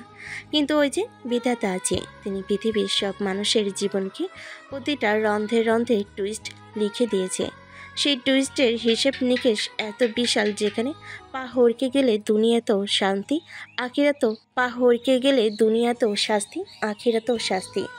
একিয়া গেম হে। আবির বাংলার পেছনে কাঁচা বারান্দায় দাঁড়িয়ে, তার সামনে ঘাসে ভরা উঠোন, দূরে ডোবা ভরা কুয়াশা। সে একটা পুরনো মোবাইল বের করলো। কোনো সিম কার্ড নেই, কিন্তু স্যাটেলাইট ক্যানেল সেট করা। কোড চেপে সে ফোন করলো। কারোর সাথে ইংরেজিতে কথা বলল আবির। কল কেটে নিজের ঘরের দিকে এগিয়ে যায় সে। স্টাডি ঘরে আলো কম, তবে মিটমিট করে জ্বলছে বাল্ব। একটা ধোঁয়ায় ভরা বাতির নিচে বসে আছে বারিক চৌধুরী। তার সামনে আবির এসে দাঁড়ালো। বারিক বলল, তুমি জানো তো, তোমাকে ডেকে এনেছি দেশের ইতিহাস বদলাতে। আবিরের মুখ নিচু, তার চিবুকের হাড় এত স্পষ্ট যেন আগুনের রেখা। সে তাকিয়ে বলল, বারেক সাহেব, আমি ইতিহাসে আগুন ধরাই, আগুন জ্বালাতে এসেছি। নবাব মুজিব প্রধানমন্ত্রী, তাকে সরিয়ে দিতে হবে। আমরা এটা করতে পারবো না, তুমি ছাড়া আর কেউ পারবে না। কারণ? বারিক উঠে দাঁড়িয়ে দেওয়ালের পাশে গিয়ে হঠাৎ সিগারেট জ্বালালো। তার গলায় বিষাদ। কারণ নবাব মুজিব অনেক পাওয়ারফুল। যতদূর জানি রাফিয়ান নিলয় তার মেয়েকে প্রোটেক্ট করে, আর নিলয় তাকে মন্ত্রী বানিয়েছে। নিলয় তার সাথে আছে। নিলয় আসামের গ্যাংস্টার, তার সাথে কথা হয়েছিল একবার। আমার থেকে তো লোক নিয়েছিল সালমানকে সরানোর জন্য। শালার সাহস ও বুদ্ধি সবই আছে। হ্যাঁ, এই জন্য তোমাকে খুঁজে বের করা। তোমার রেকর্ড ভালো। সময় বুঝে শকুন শিকার করবে, অপেক্ষা করুন। বারেক থেমে যায়। সে জানে এই ছেলেটা শুধু অস্ত্র নয়, এমন কিছু বাহুক যার স্পর্শ মানে বিপর্যয়। তানিশা বই পড়ছিল জানালা খুলে। গোয়েন্দা পরীক্ষা দিয়েও টিকতে পারে না, কিন্তু সে হাল চায় না। মুম্বাই শহরের আলো নিভে না কখনো, কিন্তু সে আলো থমকে দাঁড়ায় যখন ছায়া নামে। রাত 3টা। আবির বাড়ির ছাদে একা দাঁড়িয়ে, তার চারপাশে অন্ধকার, আকাশে এক ফালি চাঁদ, নিচে হাজার লোকের নিঃশ্বাস। কেউ জানে না এই ছাদের কোণায় দাঁড়িয়ে আছে এমন এক অস্তিত্ব যে কারোর মুখোমুখি হয় না, কিন্তু একদিন সবার মাথার উপরে ছায়া হয়ে নামে। তানিশা জানালা দিয়ে তাকায়। সে দেখে নতুন আসা ছেলেটা দাঁড়িয়ে আছে একা, নিঃশব্দে হয়ে। নিধি বাড়িতে এসেছে বেশ রাত করে। নিধি নিলয়কে এখনো খুঁজে যায়, কিন্তু নিলয়ের অস্তিত্ব নেই কোনো। নিলয়ের কোনো কন্ট্যাক্ট নাম্বার, ছবি বা আইডি নেই। তবুও নিধি নিলয়কে খোঁজে শহরের এপাশ থেকে ওপাশ অবধি। নবাব মুজিবের সামনে পড়ে নিধি। পড়াশোনা তো শেষ প্রায় নিধি, এবার নিজে কিছু করো। সায়ন মানে নিলয়কে খোঁজা বাদ দাও। নিজের কাজ করি বাবা, আমি নিলয়ের রহস্য খুঁজে বের করেই ছাড়বো। কেন এত প্রেশার নিচ্ছ? যে হারানোর সে হারিয়েছে। কিন্তু সে রহস্য রেখে গিয়েছে। যাবার সময় আমার সাথে দেখা করেনি। আমার মা খুন হয়েছিল, নিলয় সেটা জানে, কিন্তু কিভাবে? সে কেন এ কথা আমাকে বলেছে? আর কত নিলয়ের অপেক্ষা করবি তুই? তাছাড়া তোর মা খুন হয়নি, সে এমনিতেই মারা গিয়েছে। যা রুমে যা। নিধি আর কিছু বলে না, সে চুপচাপ মন খারাপ করে চলে আসে নিজের রুমে। নিলয়কে নিয়ে ভাবতে থাকে। নিলয় একটা খুনি হলেও সে যেন নিলয়কেই খুঁজে চলেছে। মুম্বাই শহরের সকাল মানেই গাড়ির হর্ন আর মানুষের ভরা ট্রেন, কিন্তু আজকের সকাল যেন একটু আলাদা। বারিক চৌধুরীর বাড়ির যেন কারো নিঃশ্বাসও থেমে আছে। রাতুল দাঁড়িয়ে আছে জানালার পাশে, তার চোখে লাল দাগ, যেন সারা রাত চোখের পাতা পড়েনি। পড়বেই বা কী করে? সে তো ব্যস্ত ছিল তার নেশায়। কালো টি শার্ট, হাতের কফিতে তিক্ততা, তবু মুখে জমাট হাসি ওর। পলি কফি দিয়ে গেছে। তার চোখ উঠানের গাছের দিকে, সেখানে আবির বসে আছে। তানিশা এক কাপ গ্রিন টি নিয়ে বাগানে বসে, মুখে রোদের আভা, হাতে মোবাইল, কিন্তু চোখ পড়ে সামনে বটগাছের নিচে বসে থাকা আবিরের উপর। আবির একা, তার হাতে একটা কালো মলাটের বই। সে পাতা উল্টাচ্ছে না, পড়ছেও না, যেন বইটা একটা অজুহাত নিজের মধ্যে লুকিয়ে থাকার জন্য। তানিশা মনে মনে ভাবে, লোকটা কি পাগল? এভাবে সাত সকালে এখানে এসেছে বই পড়তে? বইও তো পড়ছে না। আবির হঠাৎ চোখ তুলে তাকাই তানিশার দিকে। তানিশাও তাকিয়ে আছে। দুজনের দৃষ্টি এক মুহূর্তে আটকে যায়। তানিশার গলা শুকিয়ে আসে। সে চায় কিছু বলতে, কিন্তু ভাষা হারিয়ে যায়। তার ভিতরে প্রশ্ন, ভয় লাগছে নাকি অন্য কিছু। লাইব্রেরিতে বসে রাতুল ল্যাপটপ খুলে তার স্ক্রিনে চলে আবিরের ছবি। পেছনে বসানো এআই ফেসিয়াল অ্যানালাইসিস সফটওয়্যার, আর নাম নেই আবির। নাম ছাড়া আর আইডেন্টি নেই, এমনকি সরকারি সার্ভারে পর্যন্ত কোনো তথ্য নেই। রাতুল বিড়বিড় করে, যে মানুষের কোনো অতীত নেই সে নিশ্চয়ই ভবিষ্যৎ ধ্বংস করতে এসেছে। বারেক বসে আছে সোফাতে। বারেক ফোন করে চিৎকার করে, আমার মাল আটকে আছে পুলিশের গোডাউনে। আমার মাল এখনই বের করে আনো, না হলে তোমাদের সব কটাকে আমি মেরে ফেলবো। খবরটা যেন বিধানসভা অবধি না পৌঁছায়। একটা কাজ তোমাদের দিয়ে হয় না। বাবা, আমি কাজটা করে দেব। বারেক ফোন রেখে সিগারেট ধরালো হাতে। তখনই রাতুল কথাটা বলল। বারেক তার ছেলের দিকে তাকিয়ে বলে, না, কোনো দরকার নেই। তুমি যাও আর মালসহ ধরা পড়ো, তখন আবার পুলিশি ঝামেলা। তোমাকে একবার ফাঁসির মঞ্চ থেকে বাঁচিয়ে এনেছি। কত কোটি টাকা গিয়েছে জানো? চুপচাপ বাড়িতে থাকো। প্লিজ বাবা, আমি পারবো, একটু ভরসা করো আমার উপর। বলেছি না পারবে না তুমি? এ কাজ তোমার জন্য না। কিন্তু বাবা। কোনো সমস্যা স্যার? সবাই আবিরের দিকে তাকায়। আবির ভিতরে এসে কথাটা বলছে। বারেক বলে, সমস্যা বলতে আমার 10 ট্রাক মাল পুলিশ আটকে রেখেছে, সেটা কিছুতেই বের করতে পারছে না আমার লোক। মালগুলোতে আমার 20 কোটি টাকা আটকে আছে। ও, এই ব্যাপার। আচ্ছা, আমি করে দিচ্ছি। বেশ। ড্যাড, ও নতুন, ও এসব পারবে। Shut up bastard, get out of here. রাতুলকে গালি দিয়ে আবিরের দিকে তাকাই হাসি মুখে। রাতুলের এটা সহ্য হয়নি। সে সিঁড়ির রেলিংয়ে একটা লাথি দিয়ে উপরে ঘরে চলে যায়। যাওয়ার আগে পলিকে বলে জানিয়ে আসতে। পলি চমকে যায়। সে এগিয়ে যেতে চায়, কিন্তু প্রভা তার মায়ের আঁচল পাকড়ে ধরে। পলি সেটা ছাড়িয়ে হনহন করে চলে যায় সেদিকে। প্রভা দরজার কাছে গিয়ে লুকোয়। এসব আবিরের চোখ এড়ায় না। তবে প্রভার গালে লাল হওয়া দাগটা নতুন করে স্পষ্ট দেখা যাচ্ছে। তানিশা আজকে একটা ইন্টারভিউ দিতে এসেছে, কিন্তু আজকেও কোনো কিছুতে কাজ হলো না। সব ঠিক হয়, কিন্তু তার যেন কিছুতেই এই গোয়েন্দা বিভাগে চাকরি হয় না। তানিশা মন খারাপ করে রাস্তার পাশে বসে আছে। বৃষ্টি নামবে মনে হচ্ছে এখনই। তানিশার খুব মন খারাপ। হঠাৎ সেখানে 4 জন ছেলে আসে। নাম রাকেশ, জিসান, প্রত্যয় আর শাহজাহান। তানিশার পাশে বসে তারা। হ্যালো মিস সুন্দরী, একা বসে আছো নাকি? বয়ফ্রেন্ডের জন্য অপেক্ষা করছো নিশ্চয়ই। বয়ফ্রেন্ড নেই। আর আপনারা কারা? আমরা আছি তো। বলো, আমাদের ভিতরে কাকে তোমার ভালো লাগছে? 2 টাকার টিজার, যা ভাগ এখান থেকে। আমার পরিচয় জানিস? চলে যা এখান থেকে। আহ সুন্দরী, এরকম ফুসফুসানি শুনতে তো পৌঁছাসিক ভালো লাগা আসে। প্রত্যয় এসে তানিশার হাত ধরে, তখনই ঝমঝমিয়ে বৃষ্টি শুরু হয়।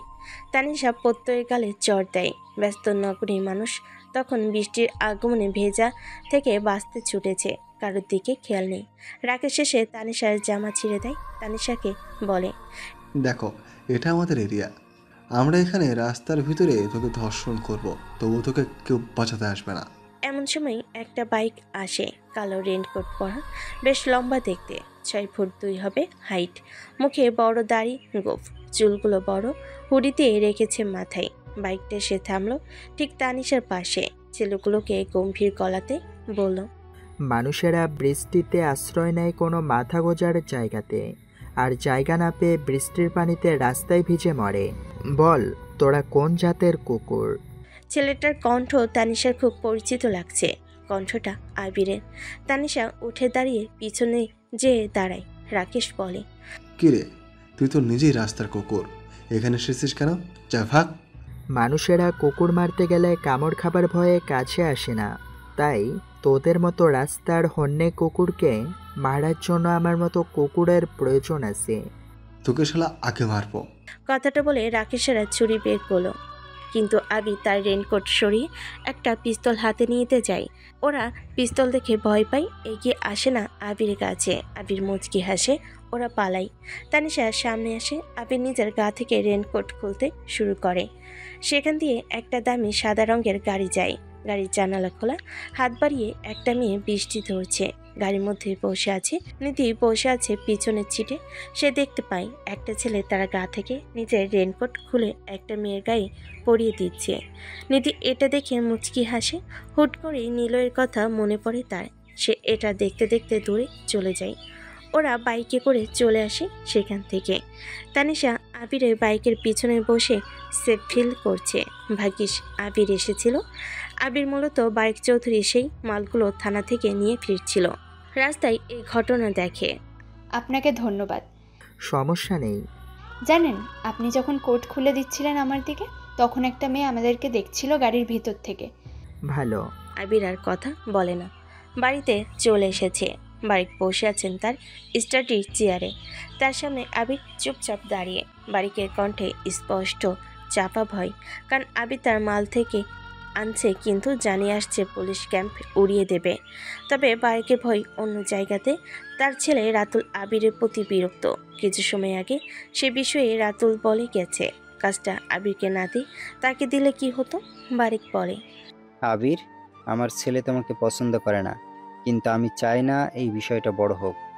আমি কোনো বাড়িতে আলো হয়ে থাকতে আসিনি, বরং আগুন হয়ে জ্বালাতে এসেছি। আগুনকে কেউ ভালোবাসে না, এটা জানি। আমাকে নয়, আপনার ছেলেকে সাবধানে রাখবেন।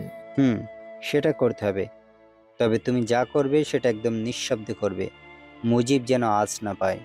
আবির শুধু মাথা জাগায়, চোখে তার অভিমান নেই, জেদ নেই, শুধু একটা স্থির অন্ধকার জমা হয়।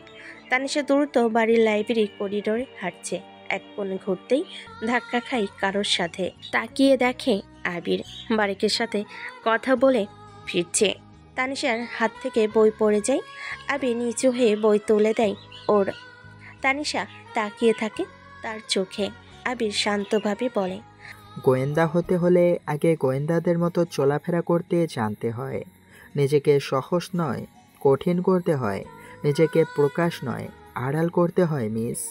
তানিশা কিছু বুঝে ওঠে না, কিন্তু তার বুকের ভেতরটা কেঁপে ওঠে। একটা ধোঁয়াশা ধরা ভালো লাগা কি জন্ম নিচ্ছে আবির উপর। আবির হাঁটা দেয়। প্রভা কাঁদছে চুপচাপ। পলির শরীর আজকে তেমন ভালো না, গলায় কাঁধে নখ, কামড়ের দাগ। সে তার মেয়ের মুখে হাত বোলায়। মেয়েটার মুখটাও লাল হয়ে গেছে। পলিকে তার মেয়ে প্রশ্ন করলো, মা, তুমি রোজ রাতে কোথায় যাও? দরজা আটকে যাও কেন? আমি বাইরে বের হতে পারি না, আবার ভোর রাতে আসো। কি করো মা বাহিরে? অনেক কাজ থাকে মা। মা, এই বাড়ি থেকে চলে যাই, আমার না ভালো লাগে না। রাতুল স্যার আমাকে মারে, আমার কাছে কেমন বাজে কথা বলে, আমার খুব ভয় করে মা। কোথায় যাব মা? সম্ভব হলে কবেই যেতাম, সব তো আমার কপাল। বাবা টোটো চালকের সাথে বিয়ে দিয়ে মরছে।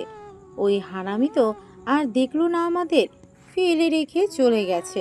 কেঁদো না মা, ওপরে একজন আছেন, উনি দেখবা সব ঠিক করে দিবে। ওই যে নতুন ছেলেটা দেখছো না, ওটাকে আমার ভালো লাগছে। ছেলেটাকে কিছু বলবো যে রাতুল আমাকে মারে?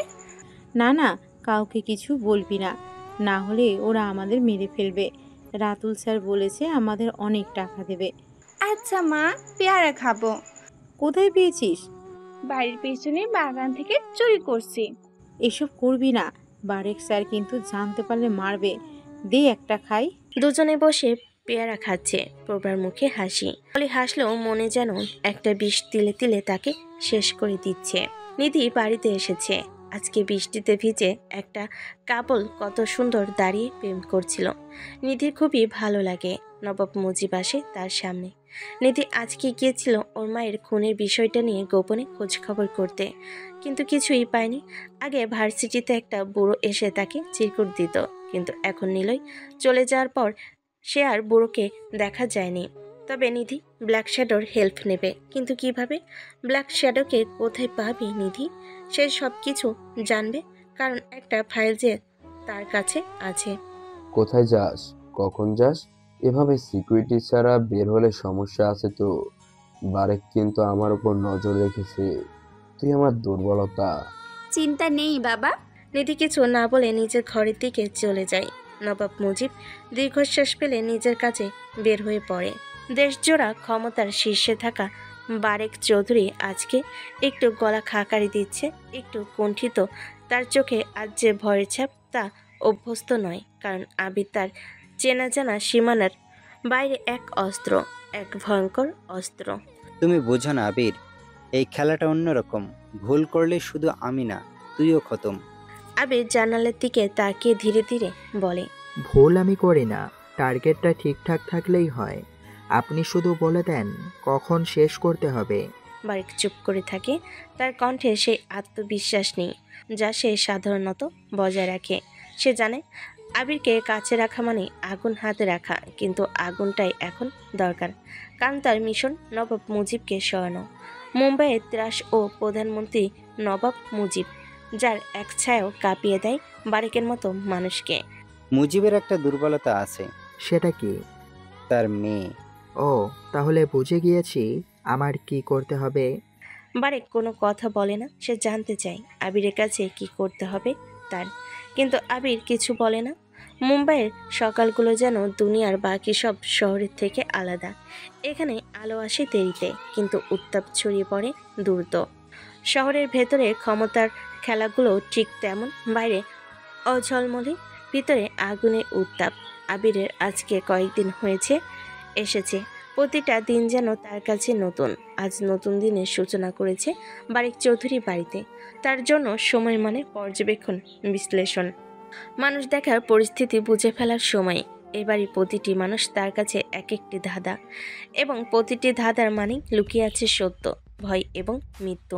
সকালে রান্নাঘরের পেছনে ছোট ছাদে আবির দাঁড়িয়ে থাকে। দূর থেকে শহরের ট্রাফিকের আওয়াজ আসছে, কিন্তু তার চোখ আটকে থাকে বাগানের কোণে বসে থাকা প্রভার দিকে। 6 বছরের সেই পিচ্চি মেয়েটি চুপচাপ বসা, পাশে একটা ভাঙ্গা পুতুল। মাঝে মাঝে সে পুতুলের মাথায় হাত বুলিয়ে দেয়, তারপর আবার নিজের কাঁধে হাত রেখে বসে থাকে, যেন পুতুলকে সান্ত্বনা দিতে গিয়ে নিজের ভাঙ্গা মন সেলাই করে। আবিরের মনে ভিতরে কিছু কাঁপে। একটা ছবি ফুটে ওঠে, খুব পুরনো।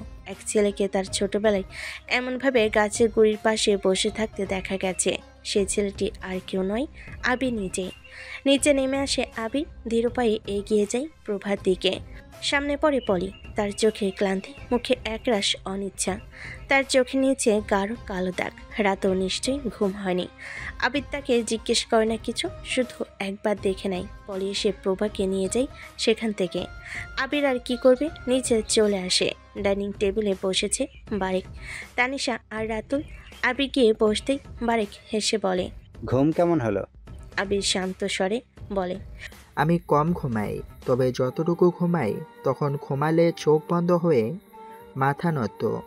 তানিশা হালকা হেসে ফেলে, কিন্তু রাতুল গ্লাসে পানি ঢালতে ঢালতে ঠোঁট বাঁকায়। তুমি কি সবসময় এমন করে কথা বলো? প্রশ্নটা করে তানিশা। তার কণ্ঠে ছিল এক ধরনের কৌতূহল।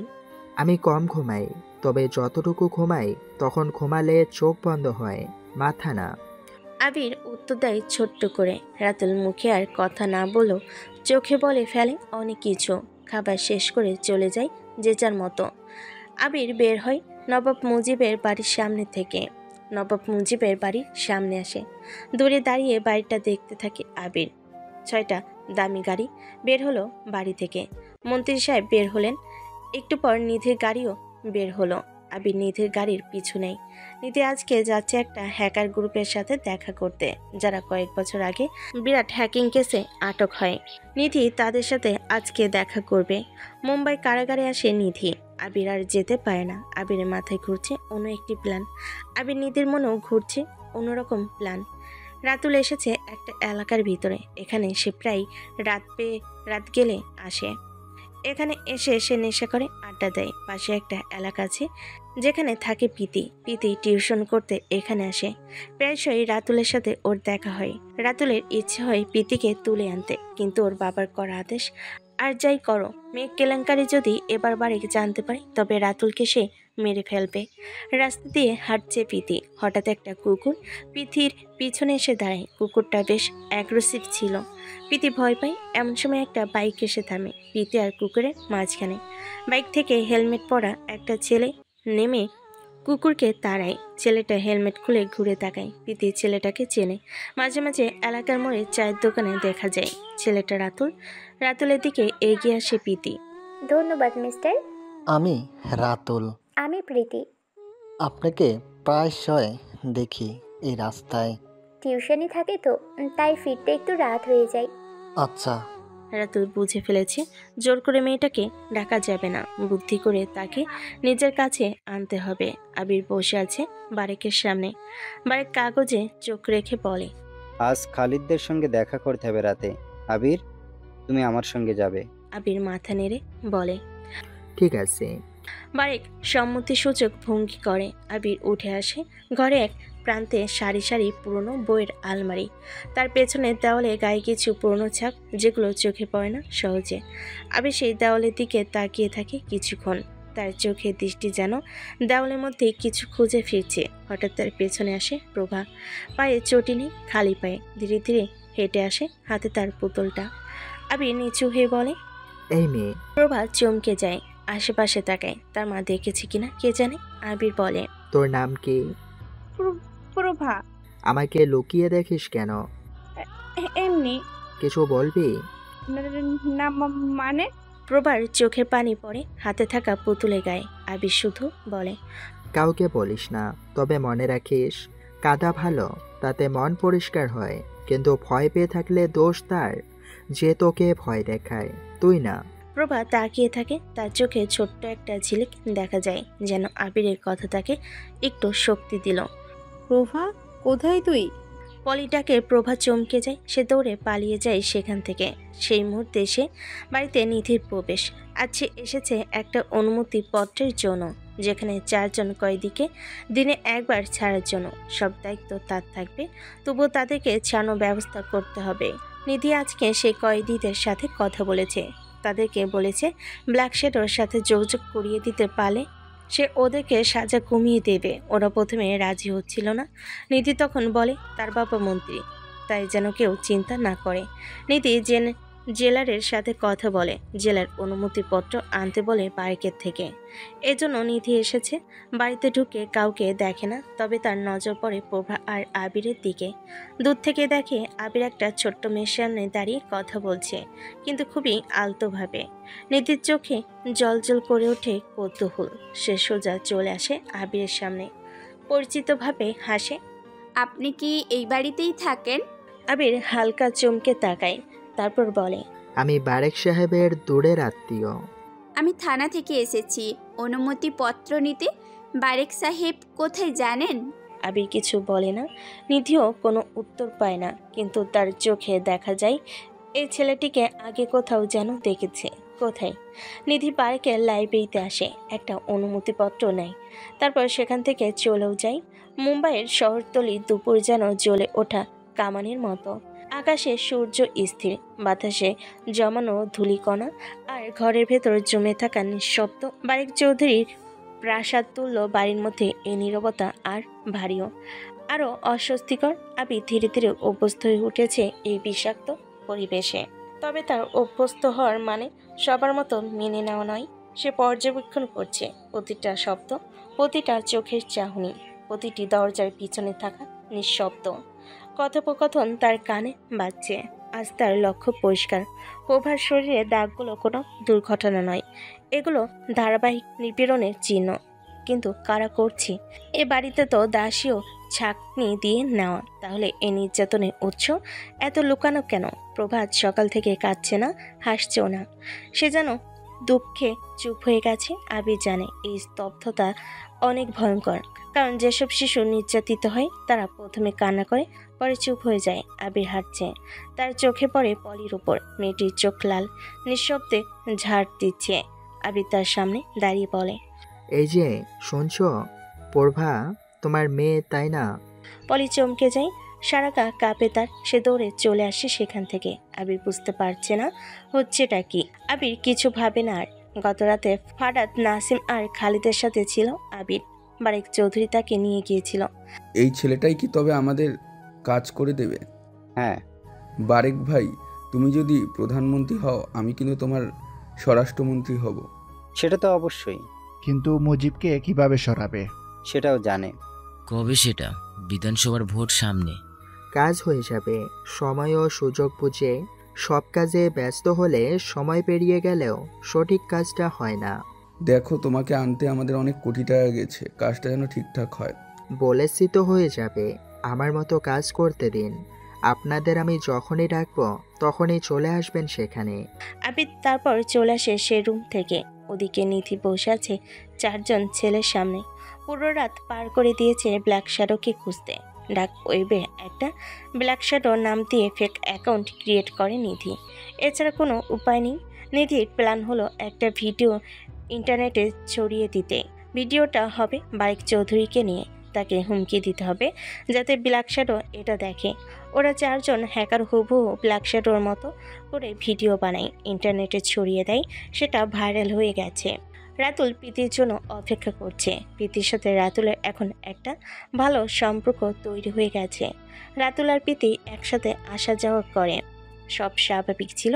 কিন্তু প্রীতিকে একটা পুলিশ ছেলে পছন্দ করে। প্রীতি সেটা জানে, তবে পাত্তা দেয় না। সেই পুলিশটা হলো কৌশিক। কৌশিক প্রীতিকে ভালোবেসে ফেলেছিল অনেক আগে। প্রীতি, তুমি ভুল করেছো রাতুলের সাথে মিশে। ও কিন্তু অনেক খারাপ। দেখুন, ভালো খারাপ আমাকে শেখাতে আসবেন না তো, এসব বিরক্তিকর। তুমি অনেক বড় ভুল করলে। ও ফাঁদে পা দিলে তুমি। আপনি পুলিশ হয়ে মেয়েদের টিচ করেন কেন? আমি কিন্তু এর জন্য থানাতে কেস করে দিব। কৌশিক থেমে যায়। প্রীতি তাকে পৌঁছে না। ওদিকে বাড়িতে সবাই খাবার খেতে বসেছে। পলি তরকারি আনতে গিয়ে রাতুলের গায়ের ওপর সেটা ফেলে দেয়। বারেক চৌধুরী আজকে বাড়িতে নেই। রাতুল পলির গায়ে জোরে চড় দেয়। পলি পড়ে যায় টেবিলের উপর। প্রভা এগিয়ে আসে তার মাকে ধরতে। রাতুল খাবার টেবিল থেকে উঠে পলিকে বলে, তোর জন্য আমার দামি পোশাক নষ্ট হলো। রুমে আয় তুই, আমার রুম গুছিয়ে দিবি, কাপড়গুলো ধুয়ে দিবি। রাতুল চলে যায় সেখান থেকে। পড়বার হাত ধরে পলি তার রুমে নিয়ে আসে। সবাই চুপচাপ ঘটনা দেখছে, কেউ কিছু বলেনি। সবাই খাবার শেষ করে যে যার রুমে চলে যায়। পলি প্রভাকে রুমে রেখে আসে। রাতুলের রুমের কাছে আসে। দরজায় কড়া নাড়ার শব্দ হয়। রাতুল দরজা খুলে দেয়। পলি ঘরে প্রবেশ করে। রাতুল খালি গায়ে, ছোট স্যার, আমার মেয়েটাকে কিছু করবেন না, ওর জন্য আমি আছি তো। ওকে স্কুলে ভর্তি করাবেন বলেছিলেন, সেটা তো করেননি। ও বাচ্চা একটা মেয়ে, ওকে বাজেভাবে স্পর্শ করবেন না। চুপ কর মাখি, আয় কাছে আয়। এই নে নিশার মেডিসিন, খা, তারপর আয় বিছানায়। আর কাপড় পরে আছিস কেন? খুল সব। রোজ রাতে রাতুল পলির সাথে এমনই করে থাকে। ওরা জানে কেউ দেখে না, কিন্তু একজন রোজ দরজার ফুটোয় উকি মেরে সব দেখে, আর সে হলো প্রভা। আজকেও সে দেখেছে। তার মায়ের গা থেকে কাপড় খোলা দেখে সে দৌড়ে চলে যায় বাহিরে। উঠানে আসতেই চমকে যায়। আবির দাঁড়িয়ে প্রভা চলে আসার জন্য পা বাড়ায়। তখনই আবির বলে, ভয় নেই, বস এখানে। তুমি রাতুলকে সব বলে দিবা? না বললে কি হবে তা? ও আমার মাকে মেরে ফেলবে। আমার মা কিচ্ছু করেনি। আমার জন্য মা ওনার কাছে যায়। আচ্ছা, তারপর? আগে দিব্যি করো। আচ্ছা, আল্লাহর প্রমিস বল। আমার বাবা নেই। আমি যখন রাস্তায় ঘুরতাম, একদিন রাতুল স্যারকে দেখে একটা মেয়ের গায়ে কি যেন সুই ফোটাচ্ছে, তারপর তাকে গাড়িতে ওঠায়। কিছু সময় পর মেয়েটাকে গাড়ি থেকে ফেলে দেয়। আমি এসব দেখে ফেলি, আমাকে ধরে, আমার বুকে হাত দেয়, আমার কোমরে হাত দেয়, আমার গালে চুমু খায়। আমার কেমন যেন লাগে। মা আসে না সেখানে, মায়ের সাথে কি যেন কথা বলে, তারপর আমাদের এই বাড়িতে নিয়ে আসে। এখানে আমার মা কাজ করে, আর রাত হলে আমার মা রাতুলের ঘরে যায়। রোজ রাতে সে আমার মাকে অনেক মারে। বিছানায় শুয়ে আমার মা অনেক কাঁদে, রাতুল ছাড়ে না। আমি এইসব বলতে গেলে রাতুল আমাকে মারে। একদিন স্নান করছিলাম বৃষ্টিতে, রাতুল আমার আগের মতো গায়ে হাত দেয়। খুব খারাপ লাগে আমার। মা যখন রাতুলকে বলে আমার মেয়ের জন্য আমি নিজেই এসেছি, আমার মেয়ের জন্য কিছু না হয়, আমি জানি না এইসব কথার মানে কি। আমাকে বলেছে যদি কাউকে কিছু বলি রাতুল আমার মাকে মেরে ফেলবে, আমাকেও মেরে ফেলবে। বাড়িতে নতুন কেউ আসলে ভাবি তাকে সব বলবো, কিন্তু কেউ এখানে থাকে না। প্রভার কথা শুনে আবিরের গায়ের লোমগুলো দাঁড়িয়ে যায়। সে প্রভার পাশে বসে। প্রভা কাঁদছে, আবিরও কেঁদে ফেলেছে। সে বোন বের করলো, অর্ককে কল দেয়। হ্যাঁ স্যার, বলুন কি করতে হবে। একটা পশুকে জবাই করতে হবে, তার প্রতিটা অঙ্গ এলাকার যত কুকুর আছে সবগুলোকে খাওয়াতে হবে। সেটার দায়িত্ব তোদের। Okay sir. আবির প্রভার মাথায় হাত রাখে। প্রভা খুশি হয়। এই প্রথম কারোর স্পর্শে প্রভা যেন মায়ের অনুভূতি পাচ্ছে। আঙ্কেল, আমার মাকে নিয়ে আমি ঘুরতে চাই। মা কখনো রাতে আমার সাথে থাকে না, আমি ঘুমালেই চলে যাই সেখান থেকে। চিন্তা করিস না, সব হয়ে যাবে। প্রভার কথা শুনে আবির একদম চুপচাপ হয়ে যায়। মনে পড়ে তার অতীত। আবির কে ছিল, কিভাবে সে আজ এত দূরে এসেছে। আবির প্রভার মাথায় হাত রেখে বলে চিন্তা না করতে। প্রভা শব্দহীন কেঁদে চলেছে। আবির আসে ভিতরে। বারিক চৌধুরীর সামনে দুটো মেয়ে দাঁড়িয়ে আছে।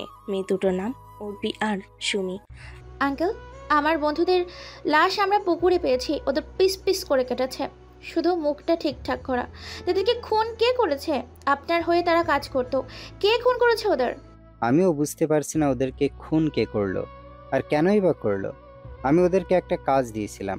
আমি না, এটা খালিদের আইডিয়া ছিল। নবাব মুজিবের দুর্বলতা তার মেয়ে আবিদকে বলেছিল নিধিকে তুলে নিয়ে আসতে। তারপর নিধিকে ছাড়াতে মুজিব আসলে তাকে মেরে ফেলবো, কিন্তু নিধিকে তুলতে গিয়ে ওরাই কিডন্যাপ হয়ে যায়। তারপর তো ওদের লাশ পাওয়া গেছে। বুঝতে পারছি না মুজিব কি কোনো কিলার আনলো। নিলয় তো মুজিবের সাথে নেই। আমার লোকদের মারা একমাত্র মুজিবের ছাড়া কারো সাহস নেই। কিন্তু সেদিন তো মুজিব পার্লামেন্টে ছিল, সেখানে আমিও ছিলাম। তাহলে কাজটা করেছে কে? খুঁজে বের করুন আঙ্কেল। আর ওই ছেলেটাকে? ওর নাম আবির, আমার কাজিনের ছেলে, মানে ভাগ্নে হয়, বেড়াতে এসেছে। ও আচ্ছা, আমরা তাহলে যাই। আর শোনেন, রাতুলকে সাবধান করবেন, ও কিন্তু বেয়াদবি করে আমাদের সাথে। আচ্ছা, আমি দেখছি। অর্পিরা চলে যায়। পলি চায়ের কাপগুলো তুলে নিতে আসে। বারিক চৌধুরী ভিতরে চলে যায়। বাড়িতে এখন কেউ নেই। আবির গিয়ে পলির সামনে দাঁড়ায়। পলি চমকে ওঠে। আবির পলির হাত ধরে পলির রুমে চলে যায়। দরজা আটকায় আবির। বাবু, আমাকে কিছু করবেন না, উপরওয়ালা দোহাই লাগে, আমাকে ছেড়ে দেন। চুপচাপ বস বিছানায়। আমি পারবো না কিছু করতে বাবু, আমাকে ছেড়ে দেন। আবির চুপচাপ দাঁড়িয়ে থাকে। পলি বলে যাচ্ছে কথা, কিন্তু কিছুক্ষণ পরই বুঝতে পারে আবির তাকে কিছু করবে না। আবিরের চুপ থাকা দেখে সে মাথা নিচু করে নিল। পলি চুপ করতেই আবির বলল, তোমার মেয়ের শরীরে দাগ দেখেছি। প্রভা বলেছে তুমি রাতুলের ঘরে রোজ রাতে কেন যাও। সে সব কিছু দেখেছে। সোজা সাপটা উত্তর দিবেন। পলি চমকে ওঠে। হাত পা কাঁপতে থাকে ওর। সে দ্রুত এসে আবিরের দিকে তাকিয়ে থতমত খেয়ে যায়। তার পুরো শরীরটা কাঁপছে, চোখে মুখে ভয়ের ছাপ স্পষ্ট। পলি কি করবে বুঝতে পারছে না। আবির দিকে তাকায়। আবির নির্লিপ্তভাবে তার দিকে তাকিয়ে আছে, সবটা শোনার জন্য। পলি ভয়ে ভয়ে বলল, সাহেব, আমি জানি না কিছু। এখনো মিথ্যে বলছো? তুমি জানো, কিন্তু ভয়ে বলছো না। ভয়টা কার উপর? রাতুলের উপর? পলির চোখে পানি। সে আবিরের দিকে তাকিয়ে বলে, সাহেব, আপনাকে বললে সে জানতে পারলে আমার মেয়েকে মেরে ফেলবে। আমার মেয়েকে যে ধর্ষণ করতে চায়। ওর বাবা ওর যখন 2 বছর বয়স তখন চলে যায়। একা আমি কি করব? আমার বাবাও মারা যায়। আমি তখন পথে পথে ঘুরি। নেশাখোর বরটা আমাকে মারলো। তারপর সে চলে যায় নিজ থেকে। আমার মেয়েকে রাতুল তুলে নিতে চেয়েছিল। আমি আসি সেখানে, আমার সাথে কথা হয়। আমাকে বলে ওদের বাড়িতে এসে কাজ করলে অনেক টাকা বেতন দেবে, আর থাকতেও খেতে পারবো। পারলে সেটা দিয়ে প্রভাকে আমি পড়াতেও পারবো। কিন্তু এখানে এসে এসব কিছুই হয়নি, বরং আমার মেয়ের জন্য রোজ রাতে রাতুলের কাছে যেতে হয়। রাতের পর রাত আমাকে ইচ্ছে মতো ধর্ষণ করেছে। আমি চুপচাপ সহ্য করেছি, মেয়ের মুখের দিকে তাকিয়ে। যদি এসব কেউ জানতে পারে, সে বলেছে আমার মেয়েকে মেরে ফেলবে। সাহেব, দয়া করুন, কাউকে কিছু বলবেন না। আমার জীবন যায় যাক, আমার মেয়ে যেন ভালো থাকে সাহেব, আমার মেয়ে যেন ভালো থাকে। পলি কাঁদছে। আবির তার হাত ধরে বিছানায় বসায়। আবির কিছু বলে না, সে চুপচাপ তার রুম থেকে বের হয়ে যায়। তানিশা ওটা দেখে ফেলে। কাজের মহিলার রুমে আবির কি করে তানিশা কিছু বলতে কেউ বলে না। তবে আবিরকে নিয়ে তার ভাবনা এখন বিশাল। আবির ছেলেটা খুবই কম কথা বলে, কিন্তু কাজগুলো অনবদ্য।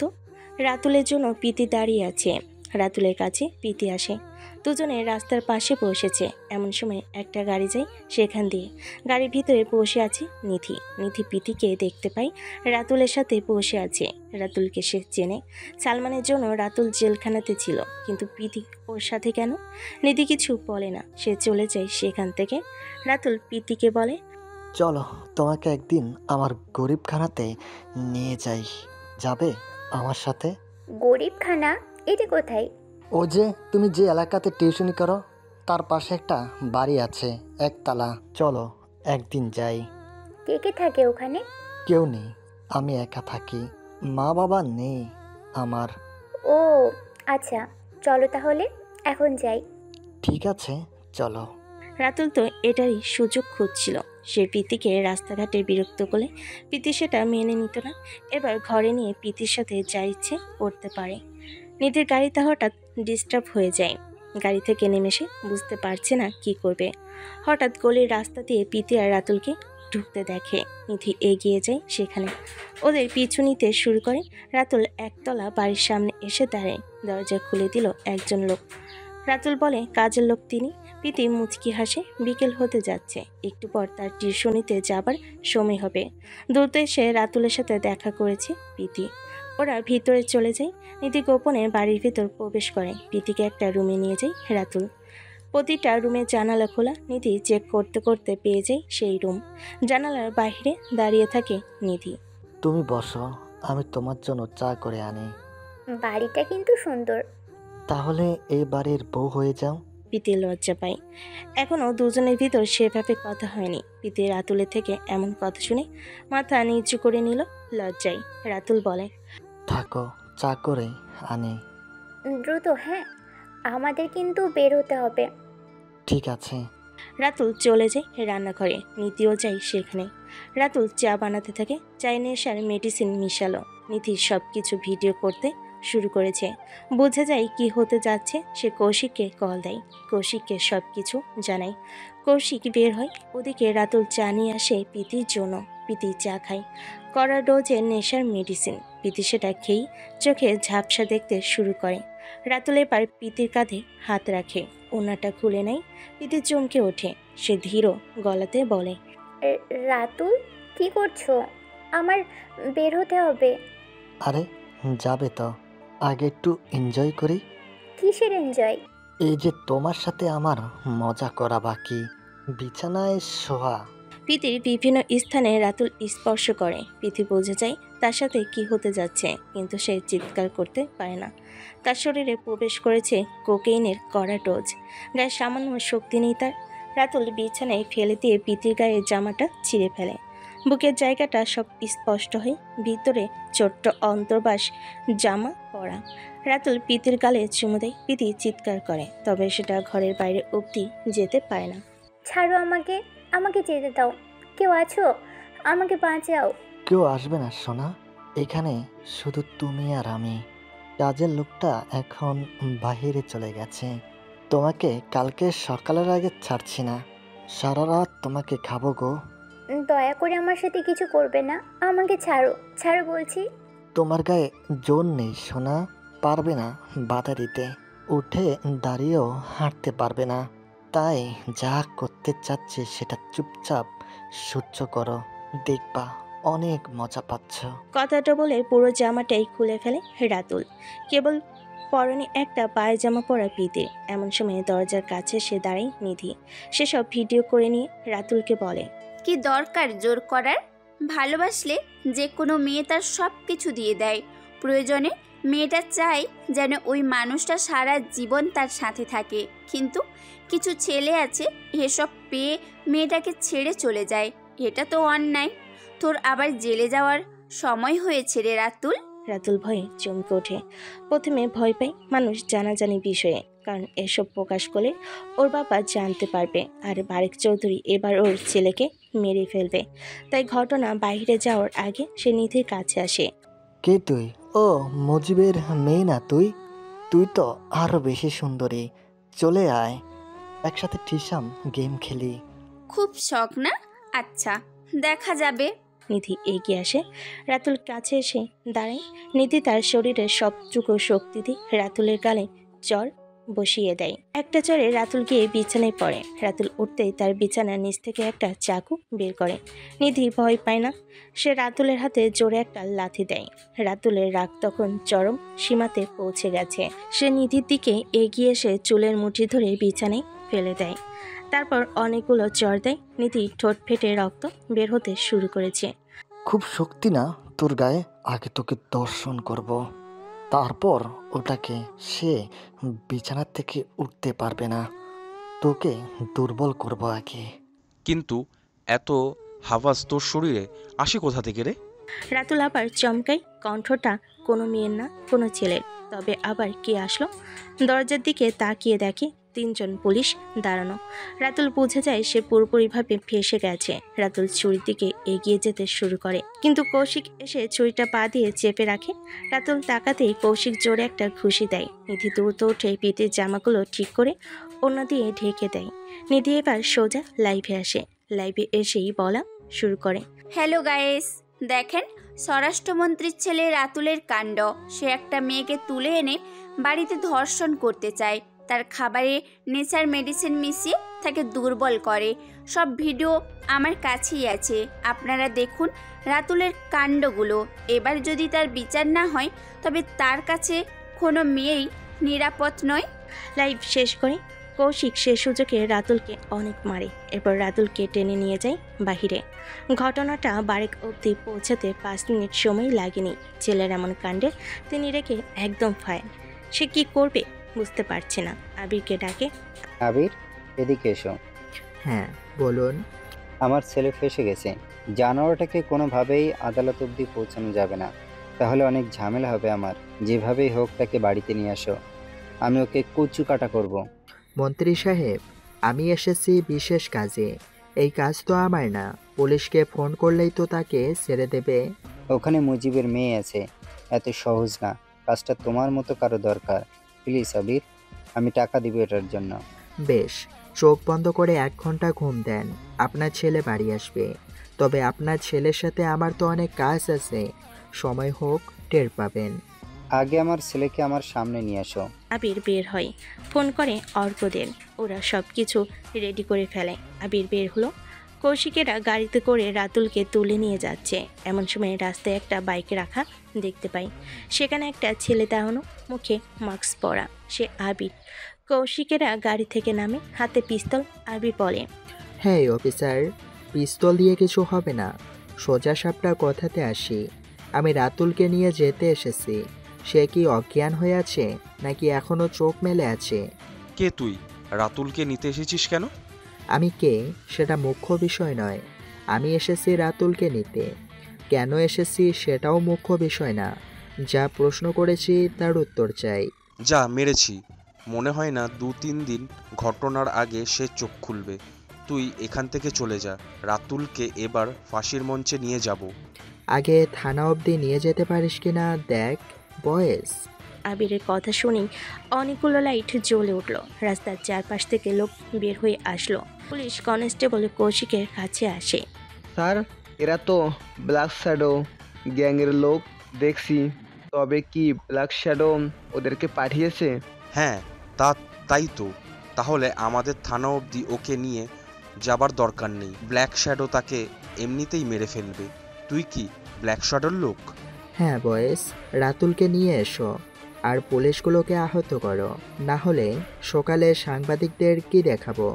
গো ফার্স্ট। কৌশিক বুঝে যায় সামনে থাকা ছেলেটা রাতুলকে ছাড়িয়ে নিয়ে যাচ্ছে নিজের সাথে। রাতুলের কপালে খারাপ আছে। কয়েকটা ছেলে এসে কৌশিককে মারে, হাতে গুলি করে, এরপর সেখান থেকে চলে যায়। রাতুলের জ্ঞান ফিরেছে। চোখ খুলে তাকিয়ে দেখে আবিরের পিছনে দাঁড়িয়ে আছে আবির। বাড়ির দরজার সামনে দাঁড়ানো, তার মানে রাতুল থানাতে নেই। তানিশা দরজা খুলে দেয়। আবির তাকে নিয়ে ভিতরে আসে। সোফাতে বসে রাতুল। এমন সময় বারেক চৌধুরী আসে সামনে। রাতুল তার বাবাকে দেখে কাছে আসতে যাবে, তার আগে বারেক চৌধুরী স্টিক এনে রাতুলকে অনেক পেটাতে থাকে। আর আমির বাচ্চা জানোয়ার, একবার তোর জন্য আমার পথ চলে গিয়েছিল। তোকে বারবার বলেছিলাম যা করবি পুলিশ অবধি যেন না যায়। নারী কেলেঙ্কারিতে যাবি না। তুই আমার আবার পথ ধরে টানাটানি করেছিস। ওরের বাচ্চা, তোকে আমি আজকে মেরেই ফেলবো। বাবা, আমার ভুল হয়েছে, আমাকে মাফ করে দাও। আর কখনো এমন করব না, আমাকে মেরো না। আমি আর যাব না কোথাও। তার বাচ্চা হারামি, তোকে আজকে আমি মেরে ফেলবো। এই পথ পেতে আমার কত টাকা লেগেছে জানিস? 10 কোটি টাকা। আসাম থেকে আমি থাক সেসব, তোকে আজকে আমি মেরেই ফেলবো। কথাগুলো বলে বারেক বেধড়কভাবে রাতুলকে মারতে থাকে। রাতুল আবার জ্ঞান হারে। সোফাতে গিয়ে বসে বারেক। নিজেকে শান্ত করতে পারে না। আবির পানি গ্লাস এনে দেয়। পানি খেয়ে নিজেকে কিছুটা শান্ত করে। তারপর উঠে আবিরকে জড়িয়ে ধরে বলে, তুমি আমার কাজের জন্য সেরা একজন। তোমাকে আমার কাছে আজীবন রাখতে চাই। জানোয়ারটা এখানেই থাক, ডাক্তার আনবো না। বারেক কথাগুলো বলে চলে যায় সেখান থেকে। আবির মুচকি হাসে। প্রভা আর পলি দিকে তাকায়। ওদের চোখে মুখে খুশির আভাস। মনে মনে আবির বলে, বারেক সাহেব, মানুষের মার বিষের চেয়েও বিষাক্ত। মায়া করলেন আমার উপর। হা হা হা হা। পুরো নিউজ মিডিয়া শহর এখন তোলপাড়। সকালেই থানার সামনে সাংবাদিকদের ভিড়, কিন্তু পুলিশ অফিসাররা আহত। কৌশিকের সারা গায়ে হাতে ব্যান্ডেজ। সে সাংবাদিকদের সামনে আসে। একজন ছেলে প্রশ্ন করে, অফিসার রাতুল কোথায় আর সে কি করেছে? আপনাদের এই অবস্থা কেন? আসলে রাতুলকে আমরা হাতে নাতে ধরে ফেলেছি, কিন্তু ফেরার পথে ব্ল্যাক শ্যাডোর গ্যাংয়ের লোকেরা এসে তাকে নিয়ে যায়। আমাদেরকে অনেক মারে।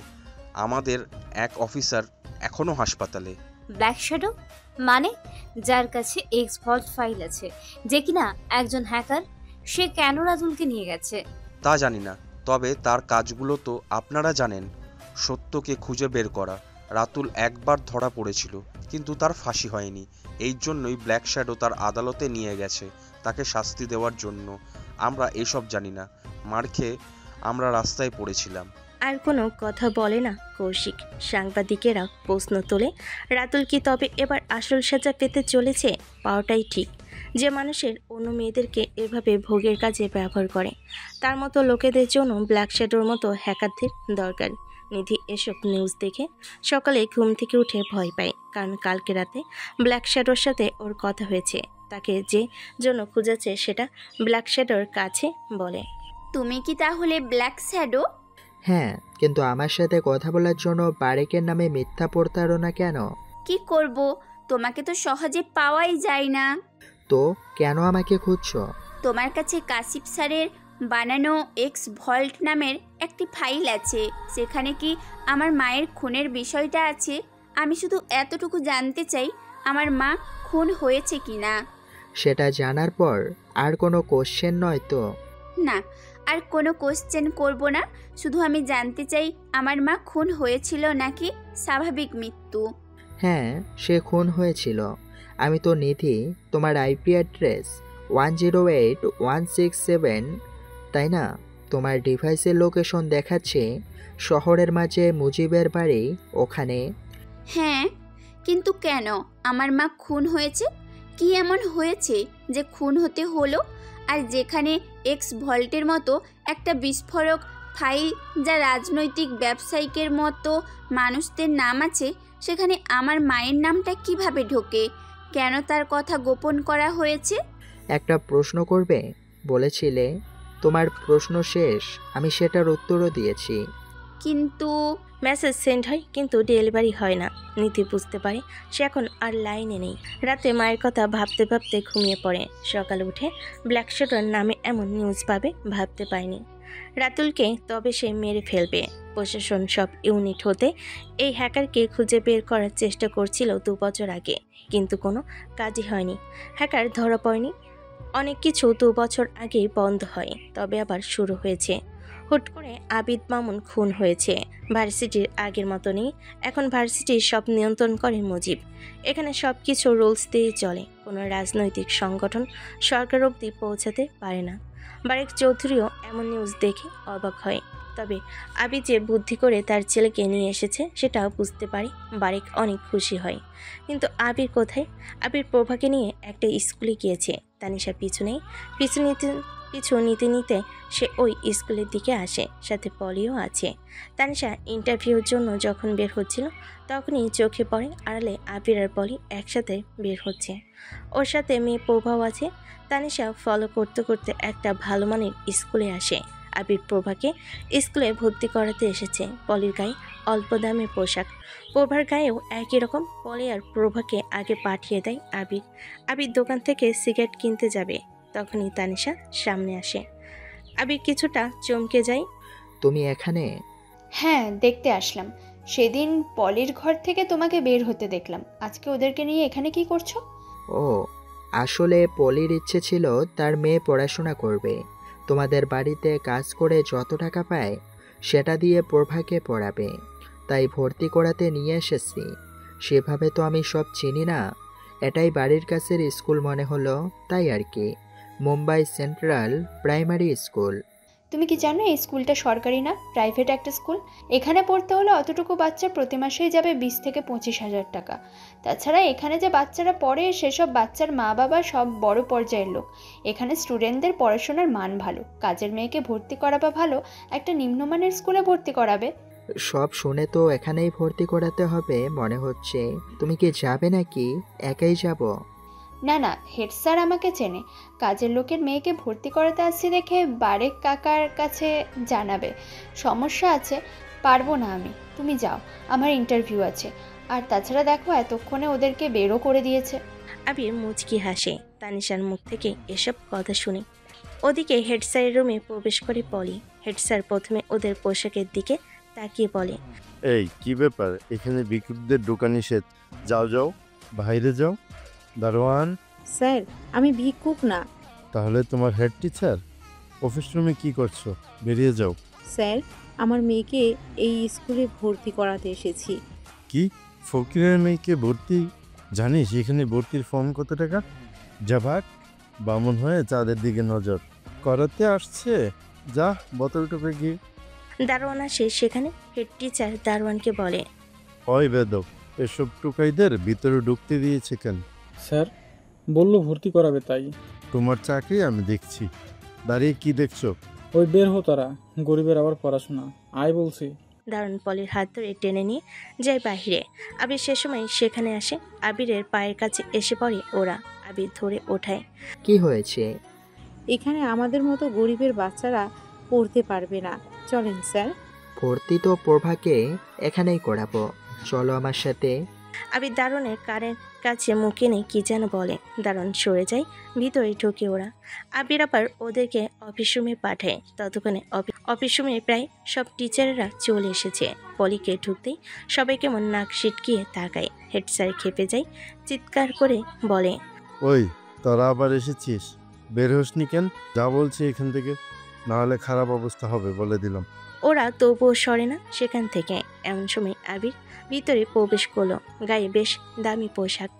আবিরকে দেখে টিচারেরা থামলো। আপনি কে?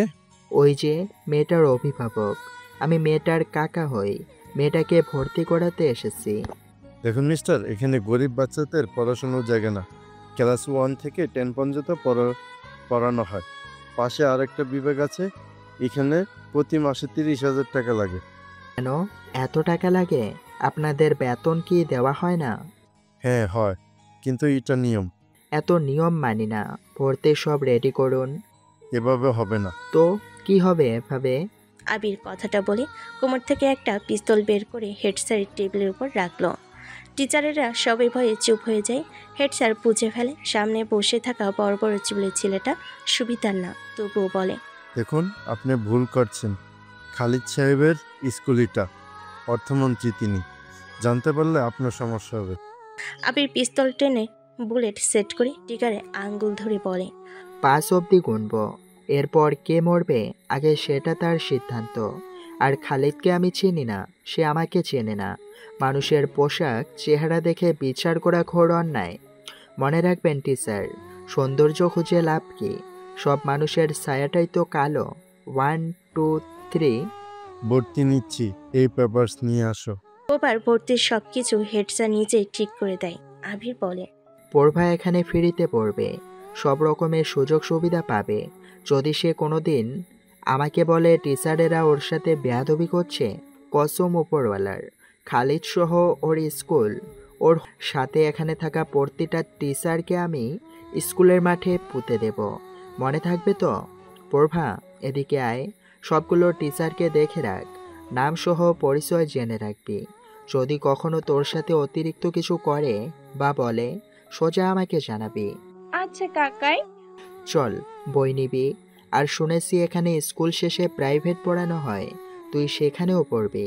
একটা বাচ্চার প্রতি মাসে কেন 30,000 টাকা লাগে, সেই হিসেবে যথাযথভাবে না দিলে ওদের অবস্থা কি হবে তা ওরা নিজেরাও জানে না। এখানে কমপক্ষে 1000 স্টুডেন্ট পড়ে। প্রতিটা বাচ্চার থেকে প্রতি মাসে 30,000 টাকা ওঠানো হয়। বিজনেসের টাকা তো বেশ অর্থমন্ত্রী অবধি যায়, তাই না? শালা খালিদের এখানে নিয়ে আসার ব্যবস্থা করছি। আবির কথাগুলো বলে সেখান থেকে উঠে যায়। সব টিচারেরা যেন হাঁপ ছেড়ে বাঁচে। বুঝে গিয়েছে তারা আবির চাইলে অনেক কিছু করতে পারে, কিন্তু হেড স্যারের সাথে সাথেই খালিদকে কল করে। Hello Khalid sir. আরে মাস্টার যে, বলো কি মনে করে ফোন করলে? কোনো কিছু লাগবে স্কুলে? স্যার, একটা ছেলে এসেছিল আজ, সে একটা মেয়েকে ভর্তি করিয়ে দিয়ে গেছে, কিন্তু ফ্রিতে পড়াতে হবে। লোকটা অনেক ডেঞ্জারাস ছিল, হাতে পিস্তল। বলে গেছে যদি আমরা ওই মেয়েকে ঠিকমতো না দেখভাল করি, সে এসে সব টাকার হিসাব নেবে। কি তোমরা কি করলে? বের করে দাওনি কেন? দারোয়ান কি করছিল? স্যার, লোকটার হাতে পিস্তল ছিল, ভয়ে কেউ কথা বলতে পারেনি। স্কুলের ভিতর পিস্তল নিয়ে এসেছে। ও আচ্ছা, দেখছি আমি। খালিদ ফোন কেটে দেয়। আশেপাশে মাস্তানদের কল করে ডিটেলস নেয়, কিন্তু কোনো কিছুই পায় না সে। আবির বাহিরে আসে। পলি আবিরকে বলে, আপনি খুব ভালো। আমাদের জন্য যা করেছেন তা রক্তের কেউ কখনো করতো না। প্রতি 100 জন মানুষের মধ্যে একজন ভালো মানুষ আছে বলেই হয়তো পৃথিবী সুন্দর। পৃথিবীতে সবাই বাঁচতে চায়। আমি কোনো ভালো মানুষ নই, তবে সব মানুষের থেকে একটু বেশি নিকৃষ্ট। আবির ওদেরকে নিয়ে চলে আসে। নবাব মুজিব, বিধান সবাই এসেছে। মন্ত্রী ও মিডিয়ার লোকও উপস্থিত সেখানে। বারেক চৌধুরীকে নিয়ে সবার সামনে আলোচনা। চুপচাপ শুনতে থাকে সে। মুজিব বলে, বারেক, সালমান থাকতে তোমার ছেলেকে সে ফাঁসি অবধি নিয়ে গেছে। যখন সালমান মারা গেল, তুমি তোমার ছেলেকে সারানোর সব ব্যবস্থা করে ফেললে, জোর করে স্বরাষ্ট্র পদ নিলে।